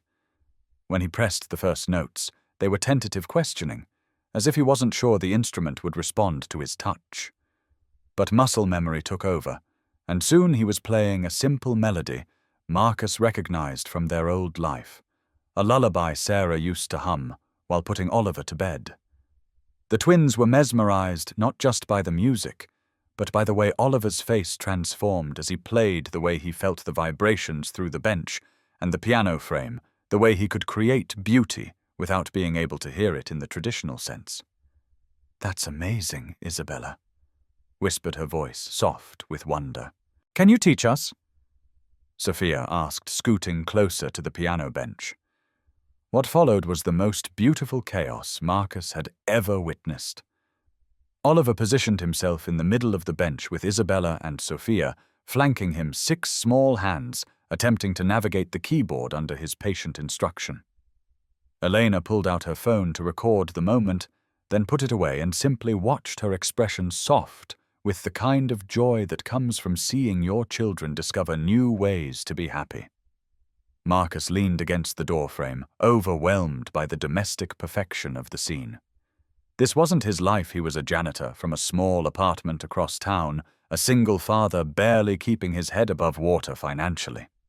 But for this moment in this space, watching Oliver teach Isabella and Sophia to make music they couldn't hear, but could feel, Marcus allowed himself to imagine what it would be like if it were his life. As the evening wound down, and Oliver began showing signs of the exhaustion that came from extended social interaction, Elena walked them to the door. The twins hugged Oliver goodbye with the fierce affection of children who had found their person promising to practice their fingerspelling before the next visit. "Thank you," Elena said to Marcus as they waited for the elevator. "For tonight, for everything. I haven't seen them this happy in... I can't remember how long. Thank you for including us." Marcus replied. "This felt like... family," Elena finished softly. Marcus nodded, not trusting his voice to remain steady. In the elevator, Oliver signed sleepily against his father's shoulder. "I really like them, Dad. All of them." "Me too, buddy." Marcus signed back, his heart full to bursting with feelings he'd thought he was too damaged to experience again. "Me too." As they drove home through the Seattle night, Marcus allowed himself to hope for something he'd never dared imagine, a second chance at family, at love, at the kind of happiness that seemed impossible until it became inevitable. Isabella and Sophia had shown him that healing was possible, that trust could be rebuilt, that broken hearts could learn to love again. Now he just had to figure out if Eleanor Blackwood, brilliant CEO and devoted mother, could see past his janitor's uniform to the man underneath, the father who understood her children, the partner who might be brave enough to love them all. The coffee date happened by accident, which somehow made it perfect. Marcus was finishing his morning shift at Peninsula Construction when his phone buzzed with a text from Elena Emergency at the office. "Can you pick up the twins from school? I know it's asking too much, but the backup nanny called in sick, and I'm completely stuck." Marcus stared at the message, understanding the magnitude of what Elena was asking. She was trusting him, a man she'd known for less than 2 months, with her most precious treasures, asking him to step into a parental role without hesitation or question. He texted back immediately. "Of course. Oliver gets out at the same time. We'll make it an adventure." What followed was one of the most chaotic and joyful afternoons of Marcus's recent memory. Collecting 3 7-year-olds from 2 different schools, managing the logistics of car seats and backpacks and after-school snacks, fielding rapid-fire questions, signed and spoken in equal measure, and somehow corralling everyone to a nearby park where they could burn off excess energy while he figured out the next step. Isabella, Sophia, and Oliver formed an instant conspiracy, switching between sign language and whispered conversations that excluded adult understanding. They climbed playground equipment with the fearless determination of children who had learned to trust their own bodies, shared granola bars with the generosity of kids who understood scarcity and created elaborate games that seemed to have no rules but generated endless laughter. Marcus sat on a bench watching them play, marveling at how natural this felt. 3 children, 2 languages, 1 family unit that had formed organically around shared understanding and mutual affection. Oliver was signing something that made both twins collapse in giggles. Isabella was teaching Sophia a complex hand-clapping pattern. Sophia was explaining the rules of a game that seemed to involve equal parts imagination and physical coordination. His phone rang. Elena's voice was breathless with stress and gratitude. "Marcus, I'm so sorry. The crisis is bigger than I thought. I won't be able to leave the office for at least 2 more hours. I can send a car service." "We're fine," Marcus interrupted gently. "Actually, we're having a great time. Why don't I take them home and make dinner? You can join us when you're free." The silence on the other end stretched long enough that Marcus wondered if he'd overstepped, if he'd assumed too much intimacy, too much belonging in their carefully reconstructed lives. "You would do that?" Elena asked finally, her voice thick with emotion. "Cook for them?" "Stay with them," Elena, Marcus said quietly. "They're not a burden. They're a joy. Let me help." When Elena finally arrived home at 7:30, she found her daughters and Oliver at the kitchen table working on homework together, while Marcus stirred something fragrant on the stove. The domestic scene was so perfect, so natural, that she had to pause in the doorway to collect herself. Mom Sophia shouted, abandoning her math worksheet to launch herself at Elena's legs. Marcus made spaghetti, and Oliver taught us how to sign delicious, and Isabella helped set the table, and we had the best day. Elena caught Marcus's eye over Sophia's head, her expression soft with gratitude, and something deeper, something that looked like wonder at how seamlessly he'd integrated himself into their family rhythm. "How was your crisis?" Marcus asked, accepting Elena's coat and hanging it in the closet with the casual domesticity of someone who belonged in this space. "Solved," Elena replied. "Thanks to you holding down the fort here. I don't know how to thank you." "Have dinner with us?" Marcus suggested. "That's thanks enough." They ate spaghetti and shared stories from their respective days. Oliver described the playground negotiations required to organize 3 children with different communication styles. Isabella signed a detailed review of every dish Marcus had prepared, complete with suggestions for improvement that made him laugh out loud. Sophia announced that she'd decided Marcus should move in with them permanently because he makes better food than takeout, and he knows all the good signs. After the children had been bathed and tucked into beds, Oliver staying over in the guest room because it was too late for the drive home, Elena and Marcus found themselves alone in the kitchen, cleaning dishes and stealing glances at each other like teenagers with complicated crushes. "This felt—" Elena began, then stopped herself.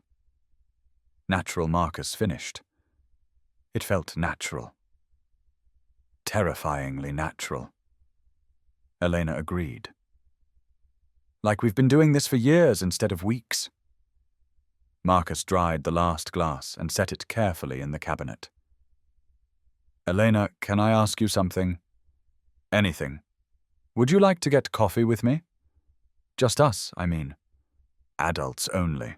A real conversation without 3 children providing commentary." Elena's smile was radiant.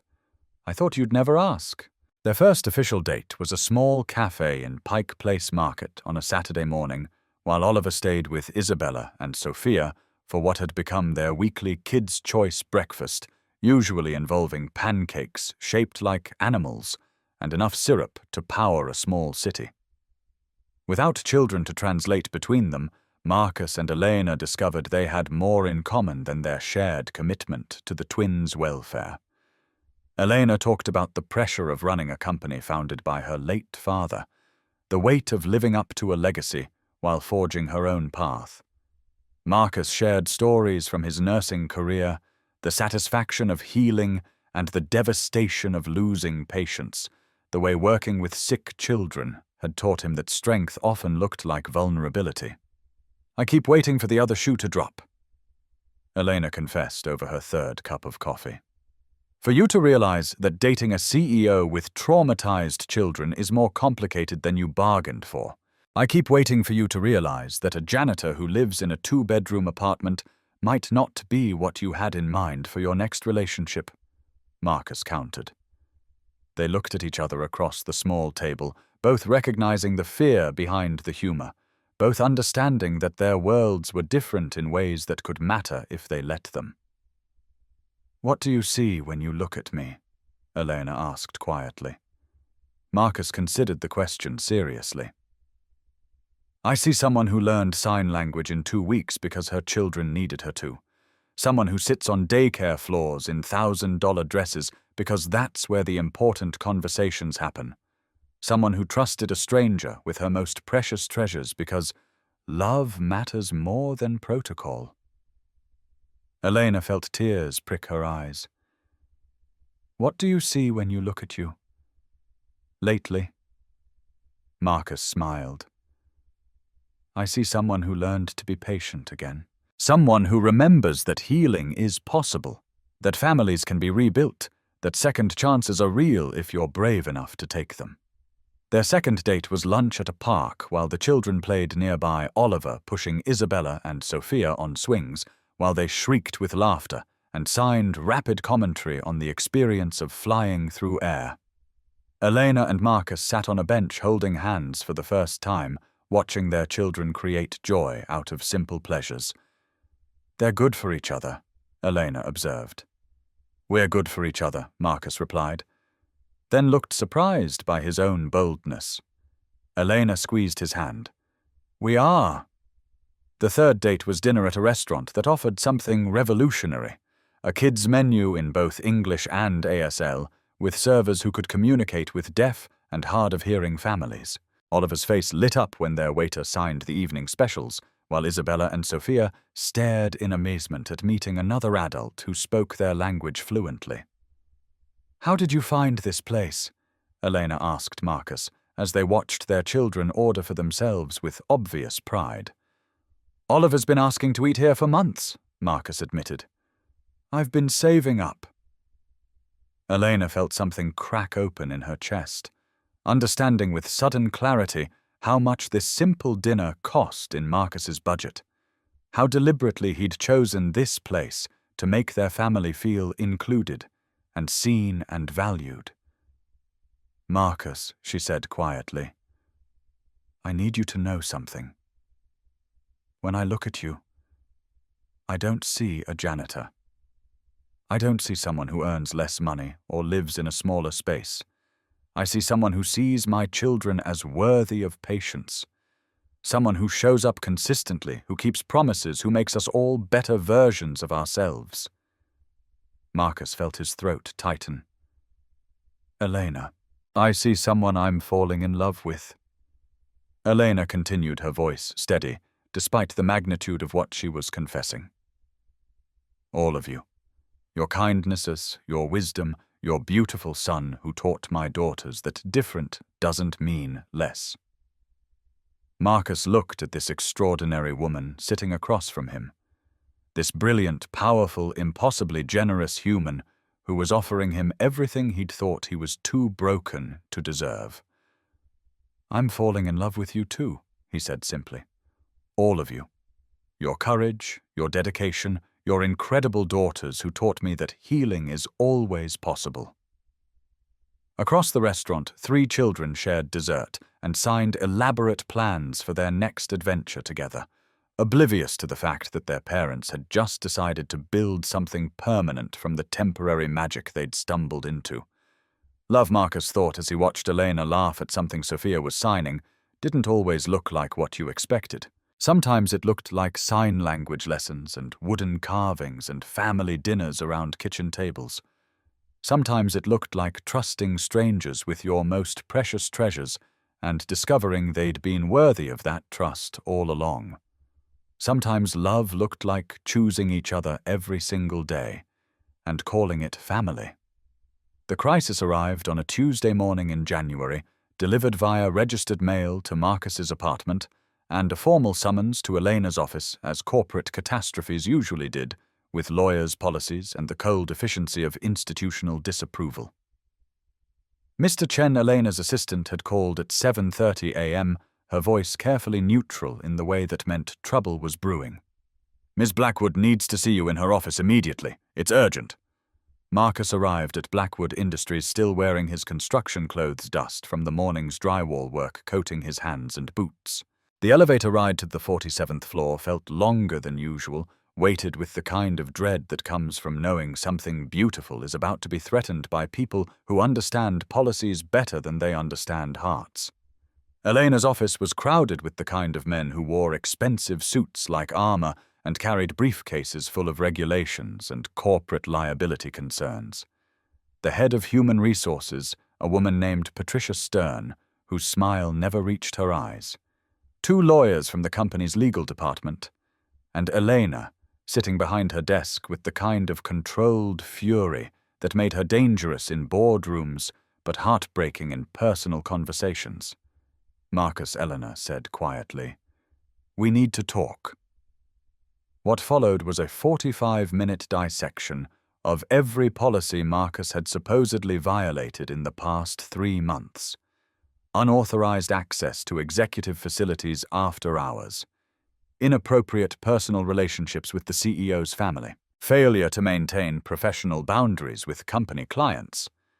The list was technically accurate and practically absurd, focusing on the letter of corporate law while completely ignoring the spirit of what had actually happened.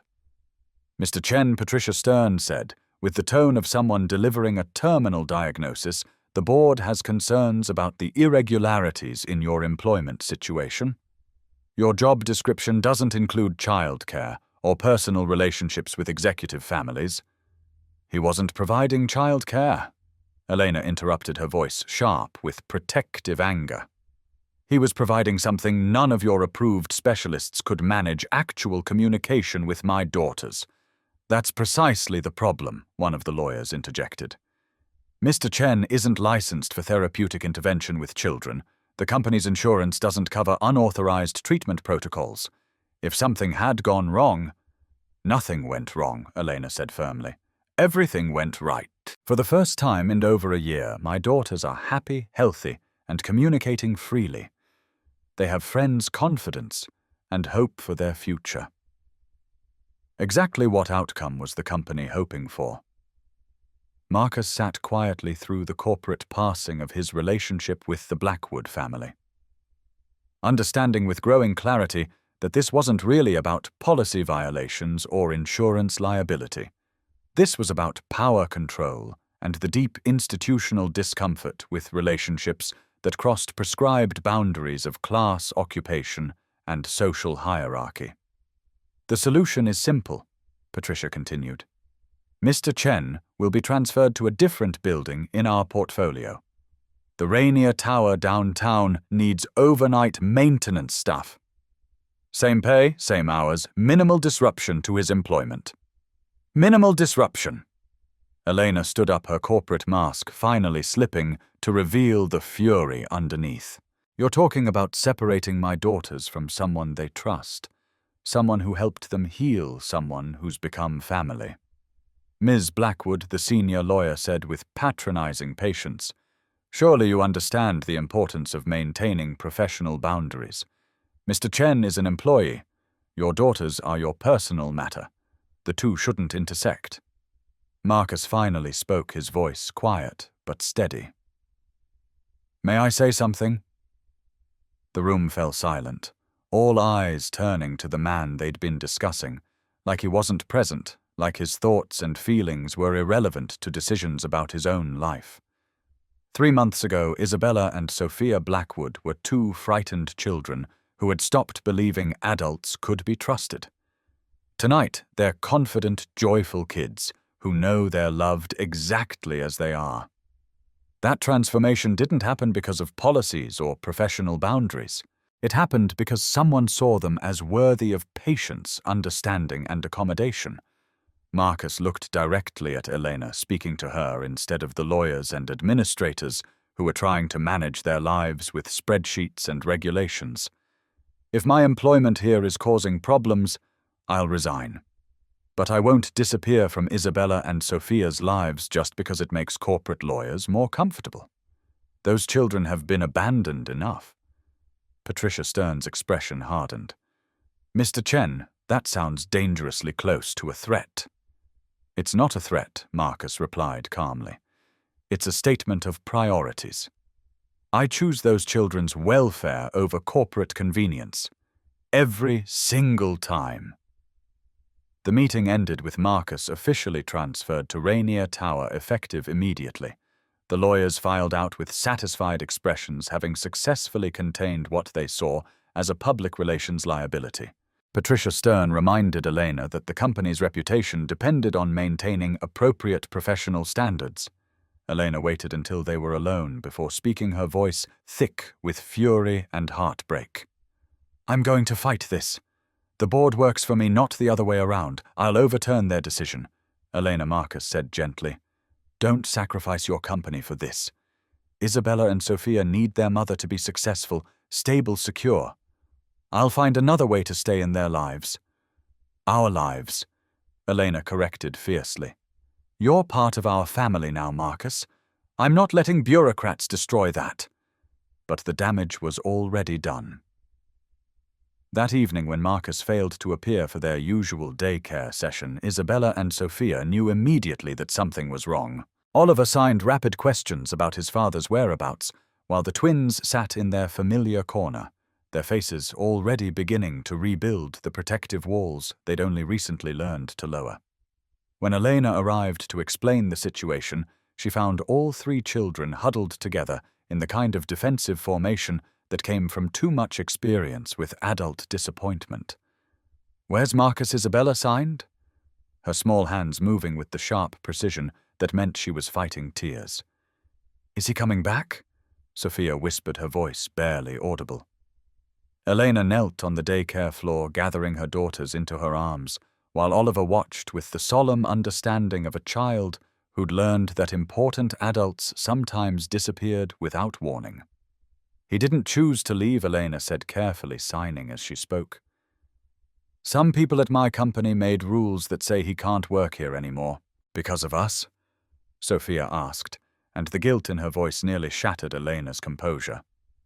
Because some adults don't understand that love doesn't follow company policies, Elena replied honestly. But Marcus isn't disappearing.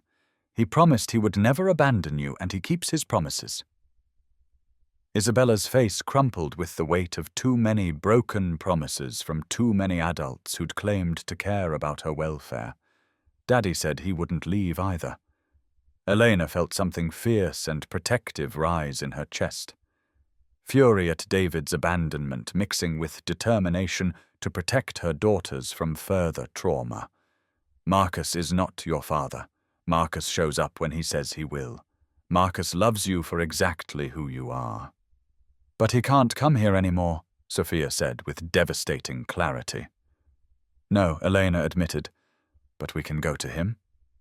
That night, Elena sat in her home office, making lists and phone calls and contingency plans. If the board wanted to play hardball with her family's happiness, she would remind them exactly who owned the majority stake in Blackwood Industries. If they wanted to hide behind corporate policies, she would rewrite every policy that stood between her children and their healing. But first, she had a more immediate crisis to manage: 3 children, who were already showing signs of regression, who were beginning to rebuild the protective walls that had taken months to dismantle, who needed immediate reassurance that their family wasn't dissolving just because corporate lawyers found it inconvenient. Elena picked up her phone and dialed Marcus's number. Come to dinner tomorrow, she said without preamble when he answered. Bring Oliver. We're not letting them win this easily. Elena. I'm serious, Marcus. Isabella and Sophia need to see you, need to know you're not disappearing like everyone else has. I need to know you're not going to let corporate intimidation scare you away from us. Marcus was quiet for a moment, understanding the deeper conversation they were having. Elena was asking if he was willing to fight for their unconventional family, if he believed what they'd built was worth defending against institutional pressure and social disapproval. I'll be there, Marcus said finally. We'll be there, every day for as long as you'll have us. Forever, Elena replied without hesitation. I want you in our lives forever, Marcus. The board can transfer your employment, but they can't transfer your place in this family. That night, 3 children fell asleep in the same guest room Oliver flanked by Isabella and Sophia like a protective talisman against adult unpredictability. In the master bedroom, Elena lay awake, making plans that would prove to everyone, corporate lawyers, disapproving board members, and worried children alike, that some bonds were stronger than policies, some families were worth fighting for, and some love was too important to sacrifice. For the comfort of people who'd never learned the difference between professional boundaries and human connection. The war for their family's future was just beginning, but Elena had never lost a fight when the stakes really mattered. And nothing had ever mattered more than the 3 children sleeping down the hall and the man who'd taught them all that healing was always possible, even when it looked impossible to everyone else. The solution came to Marcus on a Thursday morning in February, while he was installing flooring in a half-finished office building, his hands working automatically while his mind wrestled with the problem that had consumed him for 3 weeks. How to fight for Isabella and Sophia without making Eleanor choose between her company and her family. The lawyers had been wrong about one thing. Marcus wasn't just an employee anymore. Over the past 4 months, he'd become something much more valuable and much harder to eliminate. He'd become necessary to the emotional welfare of Elena Blackwood's children. And children Marcus knew from his nursing career had rights that superseded corporate policies when those policies threatened their well-being.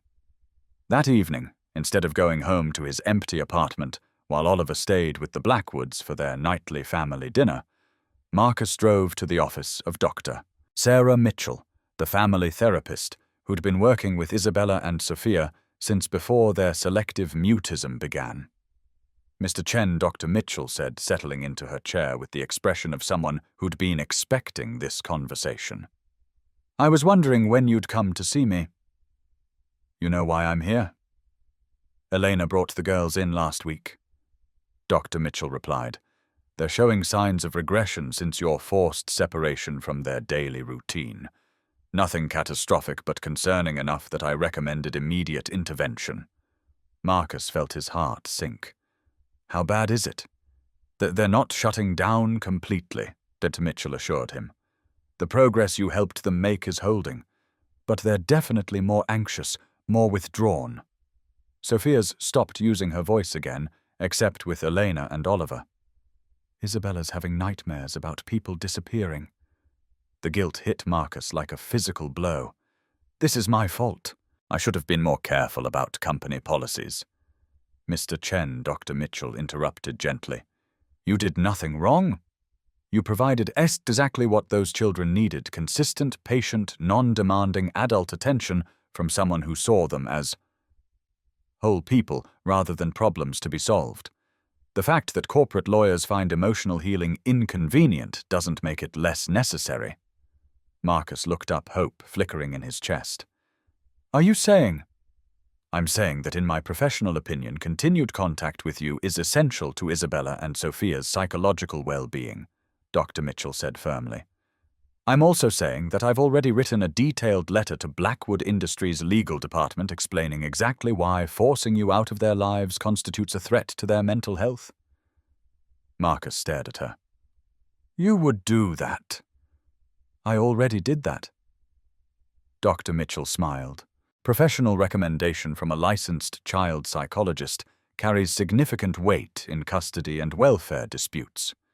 Even corporate lawyers tend to listen when therapists start using words like psychological trauma and regression of therapeutic progress. But will it be enough? Dr. Mitchell was quiet for a moment, considering the complexities of corporate politics versus child welfare. It should be. But Mr. Chen, I have to ask, what are your long-term intentions regarding this family? Marcus felt his cheeks warm. I'm not sure what you mean. I think you know exactly what I mean, Dr. Mitchell said with the gentle directness that made her effective at her job. Elena is in love with you. You're in love with her. The children see you as a parental figure. This isn't a therapy relationship anymore, it's a family formation. So I'll ask again, what are your intentions? Marcus thought about the question that had been keeping him awake for weeks, the possibility that felt too big and too precious to examine directly. I want to marry her, he said quietly. I want to adopt Isabella and Sophia if they'll have me. I want to give them the kind of family stability they deserve. And I'm terrified that I'm not enough, Marcus admitted. Not successful enough, not wealthy enough, not sophisticated enough. Elena could have anyone. Why would she choose a janitor with a deaf son and more emotional baggage than physical possessions? Dr. Mitchell smiled with the warmth of someone who'd spent her career watching families heal against impossible odds. Mr. Chen, has it occurred to you that Eleanor Blackwood doesn't need another successful executive? She needs someone who sees her daughters as more important than stock prices, someone who shows up consistently, who keeps promises, who understands that love is patient work rather than grand gestures. You think she'd say yes? I think she's been waiting for you to ask. Marcus spent the next 2 weeks planning the most important conversation of his life. He applied for a new job, a position as a pediatric health aide at Seattle Children's Hospital that would use his nursing background while accommodating his need for family time. He met with Elena's lawyer to discuss the logistics of adoption custody and blending their families legally as well as emotionally. Most importantly, he spent hours in his workshop carving the most meaningful gift he'd ever attempted, a family of 5 figures holding hands so smooth and perfect they felt like love made tangible, like a promise carved into maple and sanded until it was impossible to break. The conversation with Oliver came first because 7-year-olds deserved honesty about decisions that would change their entire lives. I want to ask Eleanor to marry us. Marcus signed over breakfast on a Saturday morning. All of us. You, me, Elena, Isabella, and Sophia. What do you think? Oliver's face lit up like Christmas morning. Really? We'd all live together. Isabella and Sophia would be my sisters. If Elena says yes, Marcus confirmed, and if you want them to be your sisters. I've wanted that since the first day we met them, Oliver signed with the certainty that only children possessed. They're already my sisters in my heart. Marriage would just make it official. Are you sure it would mean big changes? Different house, different school, possibly sharing me with more people. Oliver considered this with the seriousness he brought to all important questions. Dad, you've been happier since we met them. Like really happy, not just pretending to be okay happy. And they make me happy too. Isabella teaches me new signs, and Sophia makes me laugh, and Eleanor makes you smile the way you used to smile with Mom. Marcus felt his throat tighten. You remember how I used to smile before the accident? Oliver nodded. You forgot how to smile like that for a long time. But now you remember. I think Mom would want you to remember. 3 weeks after the corporate board had tried to separate their family, Marcus arrived at the Blackwood penthouse on a Saturday morning with Oliver a carefully rehearsed speech and enough nervous energy to power the Space Needle. Elena met them at the door wearing jeans and a sweater that made her look younger, less CEO-like, more like the woman who sat on daycare floors learning sign language because her daughters needed her to. The girls are getting ready for the park, Elena said, accepting Marcus's kiss with the easy familiarity they'd developed over months of shared domestic routines. They've been planning some elaborate adventure involving kites and a picnic lunch. Perfect, Marcus said, his heart hammering against his ribs. "I want to talk to all of you together." At Green Lake, they found a spot near the water where ducks paddled hopefully for handouts and families spread blankets in the weak February sunshine. Oliver immediately began teaching Isabella and Sophia how to skip stones while their parents laid out the picnic.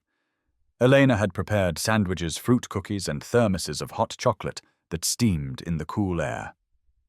Isabella, Sophia. Oliver Marcus called when his courage finally outweighed his terror. "Can you come here for a minute? I have something important to ask all of you." The children gathered around the picnic blanket, their faces curious and expectant. Marcus reached into his jacket pocket and pulled out the wooden carving, the family of 5 figures that had taken him 3 weeks to perfect. 4 months ago, Marcus began, his voice steady despite his racing heart. "I was just a janitor who cleaned buildings after everyone else went home. I was lonely, I was scared, and I thought I was too broken to be part of anyone's family ever again." Elena's eyes filled with tears as she began to understand what was happening. "But then I met 3 incredible people who taught me that healing is always possible, that love grows in the most unexpected places, and that families aren't just born, they're chosen, built and maintained by people who decide to show up for each other every single day." Marcus handed the wooden carving to Elena, watching her trace the smooth figures with trembling fingers. "I love you, Elena Blackwood. I love your strength, your kindness, your dedication to your daughters. I love the way you learned sign language in 2 weeks because it mattered to them. I love the way you sit on the floor in designer dresses because that's where important conversations happen." He turned to the twins, who were watching with wide eyes and growing smiles. "Isabella and Sophia, you taught me that courage looks like trusting someone new after everyone else has let you down. You taught me that communication comes in many forms, that silence can be just as powerful as words, and that everyone deserves to be seen for who they really are." Finally, he looked at Oliver, whose hands were already moving in excited anticipation. "And Oliver, you taught me that love doesn't replace what we've lost. It just makes room for something new, alongside what we carry with us always." Marcus stood up, pulling Elena to her feet beside him, while the children watched in delighted suspense. "Elena Blackwood, will you marry me? Will you let me adopt Isabella and Sophia? Will you help me build the kind of family where everyone belongs, where different isn't less, where love is patient enough for healing and strong enough to last forever?" Elena was crying openly now, tears streaming down her face as she looked at this man who had saved her daughters and taught her how to love them better, who had brought joy back into their lives and shown them what unconditional acceptance looked like. "Yes," she whispered, then louder. "Yes to all of it. Yes to you. Yes to us. Yes to forever." The children erupted in celebration. Oliver signing rapid congratulations, while Isabella and Sophia launched themselves at Marcus for hugs that nearly knocked him over. Elena joined the group embrace, and for a moment they were all tangled together on a picnic blanket beside a lake, laughing and crying and marveling at the miracle of finding each other in a world that often felt too big and too lonely. "Are we really going to be a family?" Sophia asked, her voice clear and sure. "We already are a family," Marcus replied, pulling her close. "Now we're just making it official." Isabella studied the wooden carving in Elena's hands, then looked up at Marcus with the seriousness she brought to important questions. "Will you love us the same as Oliver? Even though we're not really yours?" Marcus knelt down, so he was at her eye level, his hands gentle on her shoulders. "Isabella, love doesn't work that way. Hearts don't have room limits. I have enough love for all of you, as much as you need for as long as you'll let me. Besides," Oliver added with 7-year-old logic, "we're all choosing each other. That makes us more really family than people who are just stuck with each other," as they packed up their picnic and prepared to head home to their home together. Marcus felt something he hadn't experienced since before the accident: complete peace. They were going to be okay. More than okay. They were going to be happy. Whole healed, not because their individual wounds had disappeared, but because they'd found people who loved them, despite those wounds, people who saw their scars as part of their story, rather than flaws to be hidden. The corporate lawyers could write all the policies they wanted. The board could disapprove of relationships that crossed prescribed boundaries. But they couldn't regulate love, couldn't mandate family, couldn't separate people who had chosen each other with full knowledge of the complications and commitment involved.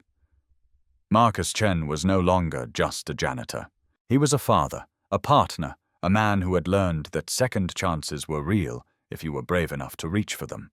And tomorrow, he would begin the process of making it legal, making it permanent, making it the kind of forever that would give people the security they'd never thought they could trust again. The wedding took place on a Saturday morning in May in the same garden where Isabella and Sophia had first spoken again, where Oliver had taught them to sign the names of flowers, where their family had learned to bloom from the careful cultivation of trust and patience and hope. Elena had wanted something small, intimate, focused on the commitment rather than the ceremony. Marcus had wanted something simple, meaningful, accessible to children who would be full participants rather than decorative witnesses. Together they'd planned an event that reflected their values: love over luxury, inclusion over tradition, authenticity over spectacle.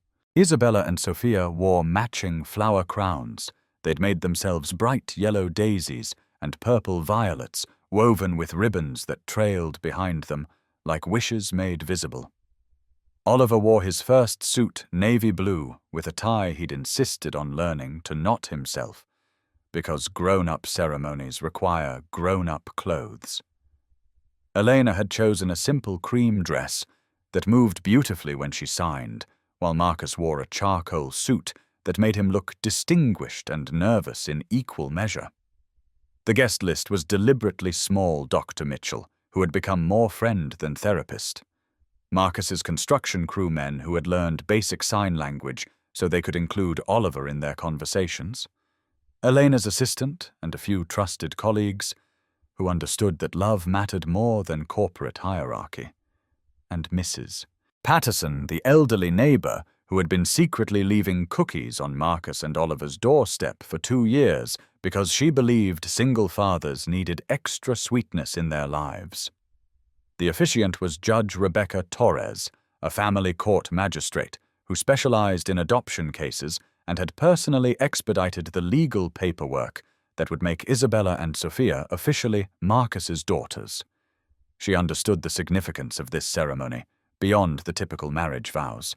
This was a family formation, a legal and emotional binding of 5 people who had chosen each other with full knowledge of the work involved. We gather today. Judge Torres began her voice, carrying easily across the small garden gathering to celebrate not just the marriage of Eleanor and Marcus, but the official formation of a family that has been building itself through love, patience, and extraordinary commitment for the past 6 months. Isabella stepped forward with Oliver flanking her on one side and Sophia on the other. All 3 children holding signs they'd made themselves, "Today we become a family." Marcus felt his throat tighten as he watched his son. Their son and Elena's daughters. Their daughters stand together in perfect solidarity, united in their excitement about making their chosen connections legally permanent. Marcus Judge Torres continued, "Do you take Elena to be your wife, your partner in raising these 3 incredible children, your companion in building a home where different is celebrated, where healing is honored, and where love is patient enough for whatever challenges the future may bring?" "I do," Marcus replied, his voice steady and sure.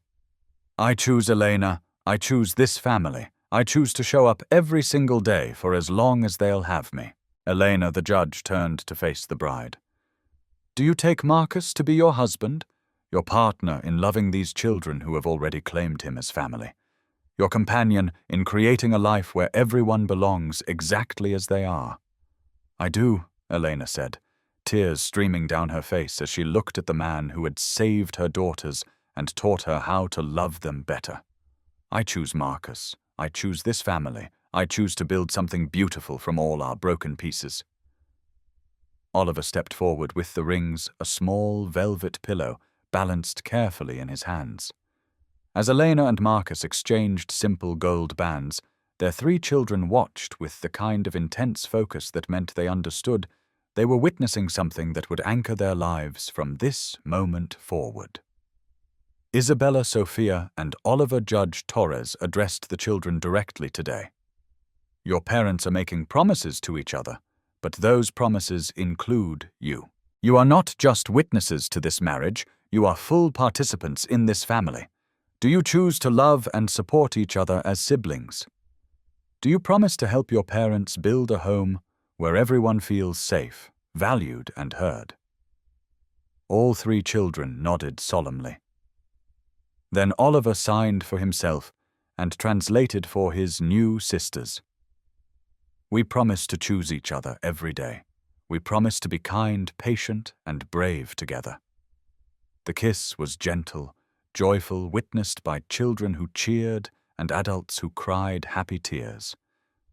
But what happened next was even more beautiful. Isabella, Sophia, and Oliver rushed forward to create a group hug that encompassed both parents, a tangle of arms and laughter and pure celebration that looked exactly like what it was, a family claiming itself officially and forever. The reception was held in the backyard of their new home, a 4-bedroom house in Queen Anne, with a garden for Elena's roses, a workshop for Marcus's carving, and enough space for 3 children to grow up surrounded by evidence of their parents' love. The house had been Elena's engagement present to herself, a place where corporate CEO and pediatric health aide could exist as simply wife and husband, mother and father, partners in the daily work of raising children who deserved homes that reflected their worth. Oliver played piano while Isabella and Sophia sang their voices, joining in a song they'd learned in music therapy about finding home, about being safe, about love that covers you when you feel too small. Their harmony was tentative, but growing stronger evidence of confidence, rebuilt through consistent support and infinite patience. Marcus and Elena danced to the same song swaying in their backyard, while their children provided the soundtrack and their friends toasted their courage in loving across differences that might have mattered in other circumstances, but meant nothing in the face of what they'd built together. We did it, Elena whispered against Marcus's shoulder as they moved slowly across the grass. We actually did it. We did. Marcus agreed, his arms tightening around his wife as he watched Oliver teach their daughters a complex rhythm that had them all laughing. We built something beautiful. That evening, after the guests had gone home and the dishes were washed and the children were tucked into beds in their new house, Marcus and Elena sat on their back porch sharing a bottle of champagne and marveling at the life they'd created from the most unlikely circumstances. Do you ever think about how we met? Elena asked, her head resting on Marcus's shoulder as they watched the sunset paint the sky in shades of hope. A janitor who saw 2 scared children and couldn't walk away, Marcus mused. A mother who was brave enough to trust a stranger with her daughter's healing. A man who carved hope into wood and left it for children who needed to know someone was thinking of them with kindness. Elena corrected. A woman who learned that love sometimes means meeting people where they are instead of where you think they should be. On the mantel inside their house sat the wooden carving of 5 figures holding hands smooth and perfect and unbreakable. Beside it, the very first wooden fish Marcus had carved, the one that had started everything. Small objects that said, "You're not alone. Someone made this thinking of you. Someone carved away all the rough edges so it wouldn't hurt to hold." 2 broken families had become one whole one. Isabella and Sophia had found their voices again, not because anyone demanded they speak, but because they felt safe enough to choose how and when to communicate. They were thriving in a home where sign language was normal, where silence was respected, where different was celebrated rather than corrected. Oliver had found sisters who learned to sign fluently, who included him in everything, who never treated him like he was different or less. He had gained a second mother who learned his language and loved him fiercely, who saw his deafness as part of his identity rather than a limitation to overcome. Elena had found a partner who understood that strength sometimes looks like vulnerability, that healing isn't linear, that love after loss is not only possible, but profound. She had learned to trust again, to build again, to believe that some people really do stay when they promise to stay. And Marcus had found forgiveness not just from Elena or the children, but from himself. The guilt would always be there, a quiet companion carrying Sarah's memory and the weight of choices that couldn't be undone. But it was no longer the only thing he carried. He carried love, now, purpose, family, hope for a future that honored the past without being imprisoned by it. 1 year later, Marcus stood in the same garden where they'd been married, watching Oliver push Isabella and Sophia on the swing set they'd installed last summer. The late afternoon light caught their laughter as it spiraled up through the apple trees, a sound that had become the soundtrack of their daily life joy, that was earned, treasured, and absolutely irreplaceable. Elena emerged from the house carrying a tray of lemonade, and the kind of snacks that disappeared immediately when presented to 3 active children.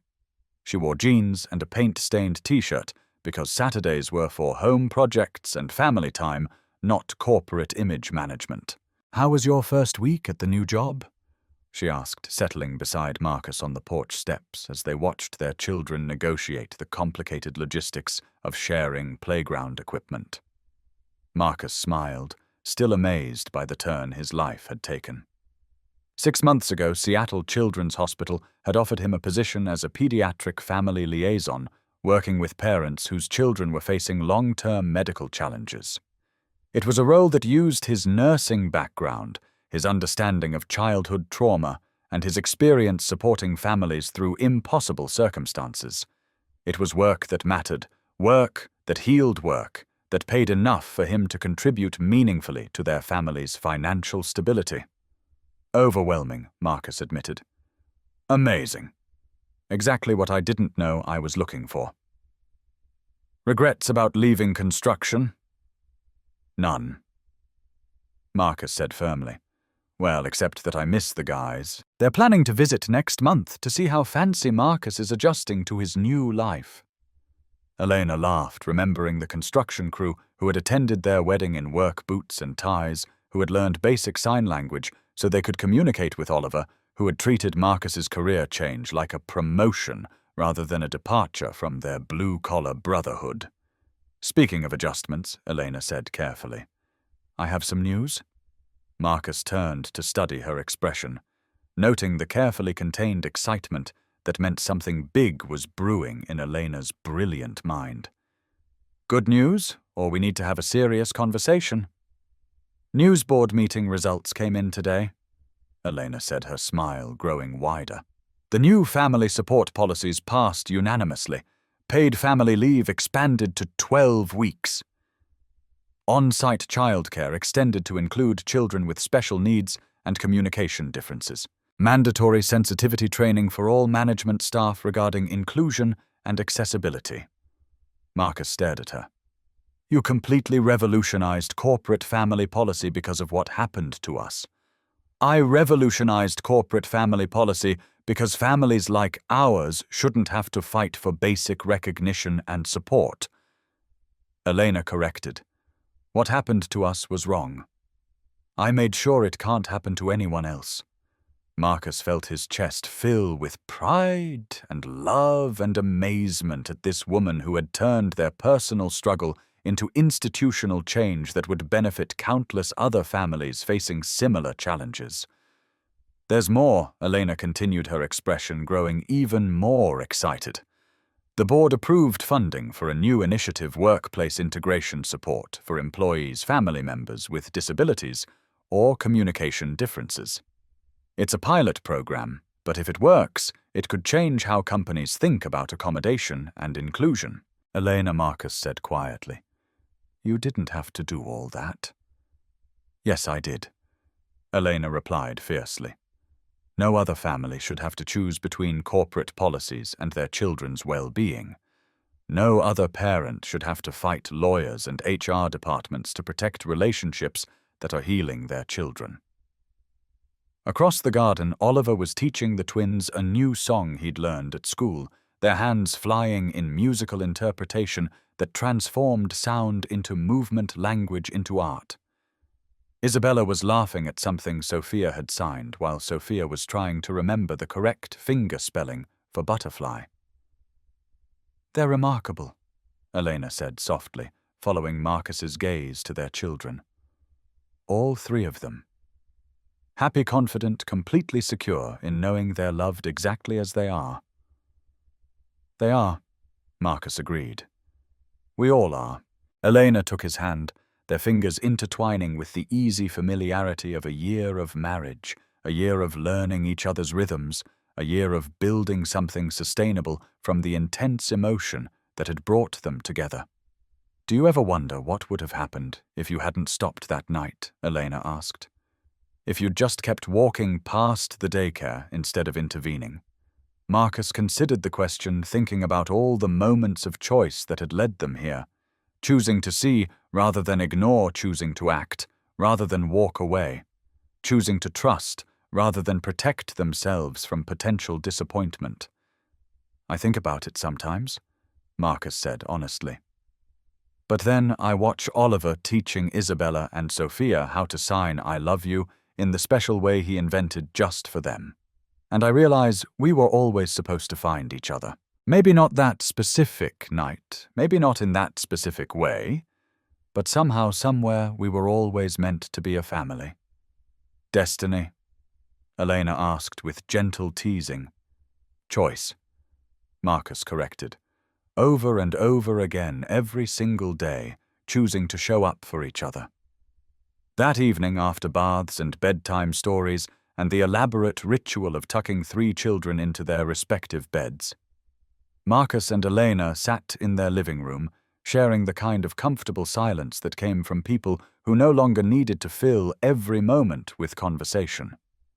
The house bore evidence of their blended life everywhere, Oliver's piano music scattered across the coffee table, Isabella's latest art project drying on the kitchen counter, Sophia's collection of smooth stones arranged on the windowsill like tiny sculptures. Family photos covered the mantel, professional portraits mixed with candid shots of birthday parties, camping trips, quiet moments when someone had captured them simply being happy together. I have a confession, Elena said suddenly, breaking the peaceful quiet.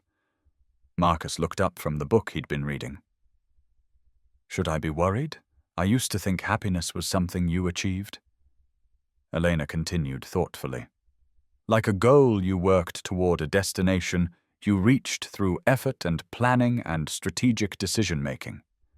And now I think happiness is something you choose every morning when you wake up and decide to be grateful for what you have, instead of anxious about what you might lose. Marcus closed his book and moved closer to his wife on the couch, pulling her against his side in the way that had become their default position for important conversations. I used to think I was too broken for this, Marcus admitted. Too damaged by grief, too weighted down by guilt, too afraid of losing everything again to risk building something new. What changed your mind? 3 children who taught me that broken doesn't mean worthless, Marcus said simply. A woman who showed me that love doesn't require perfection, just commitment. A family that proved healing is always possible when you have people who see you as worthy of patience. Elena tilted her head to look at her husband. This man who had saved her daughters and taught her how to love them better, who had brought joy back into their lives and shown them all what unconditional acceptance looked like in daily practice. We did something impossible, she said with wonder. We took 5 broken people and made them into something whole. We took 5 people who thought they were broken Marcus corrected gently and loved them until they remembered they were already whole. They just needed someone to see it. Upstairs, 3 children slept peacefully in beds positioned close enough that they could sign goodnight to each other across their respective rooms, secure in the knowledge that they were safe, valued, and permanently part of a family that had been built to last through whatever challenges the future might bring. On the mantel, the wooden carving of 5 figures holding hands caught the light from the reading lamps, smooth and perfect and unbreakable.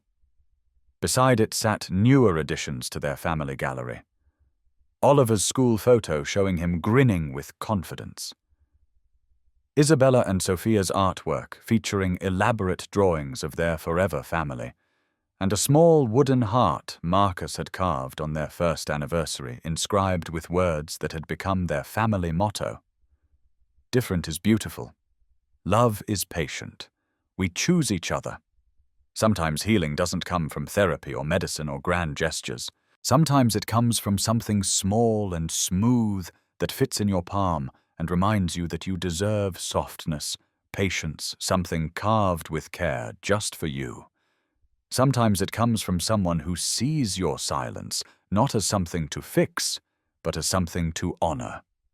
Sometimes it comes from people who love you, not despite your differences, but because those differences make you exactly who you're supposed to be.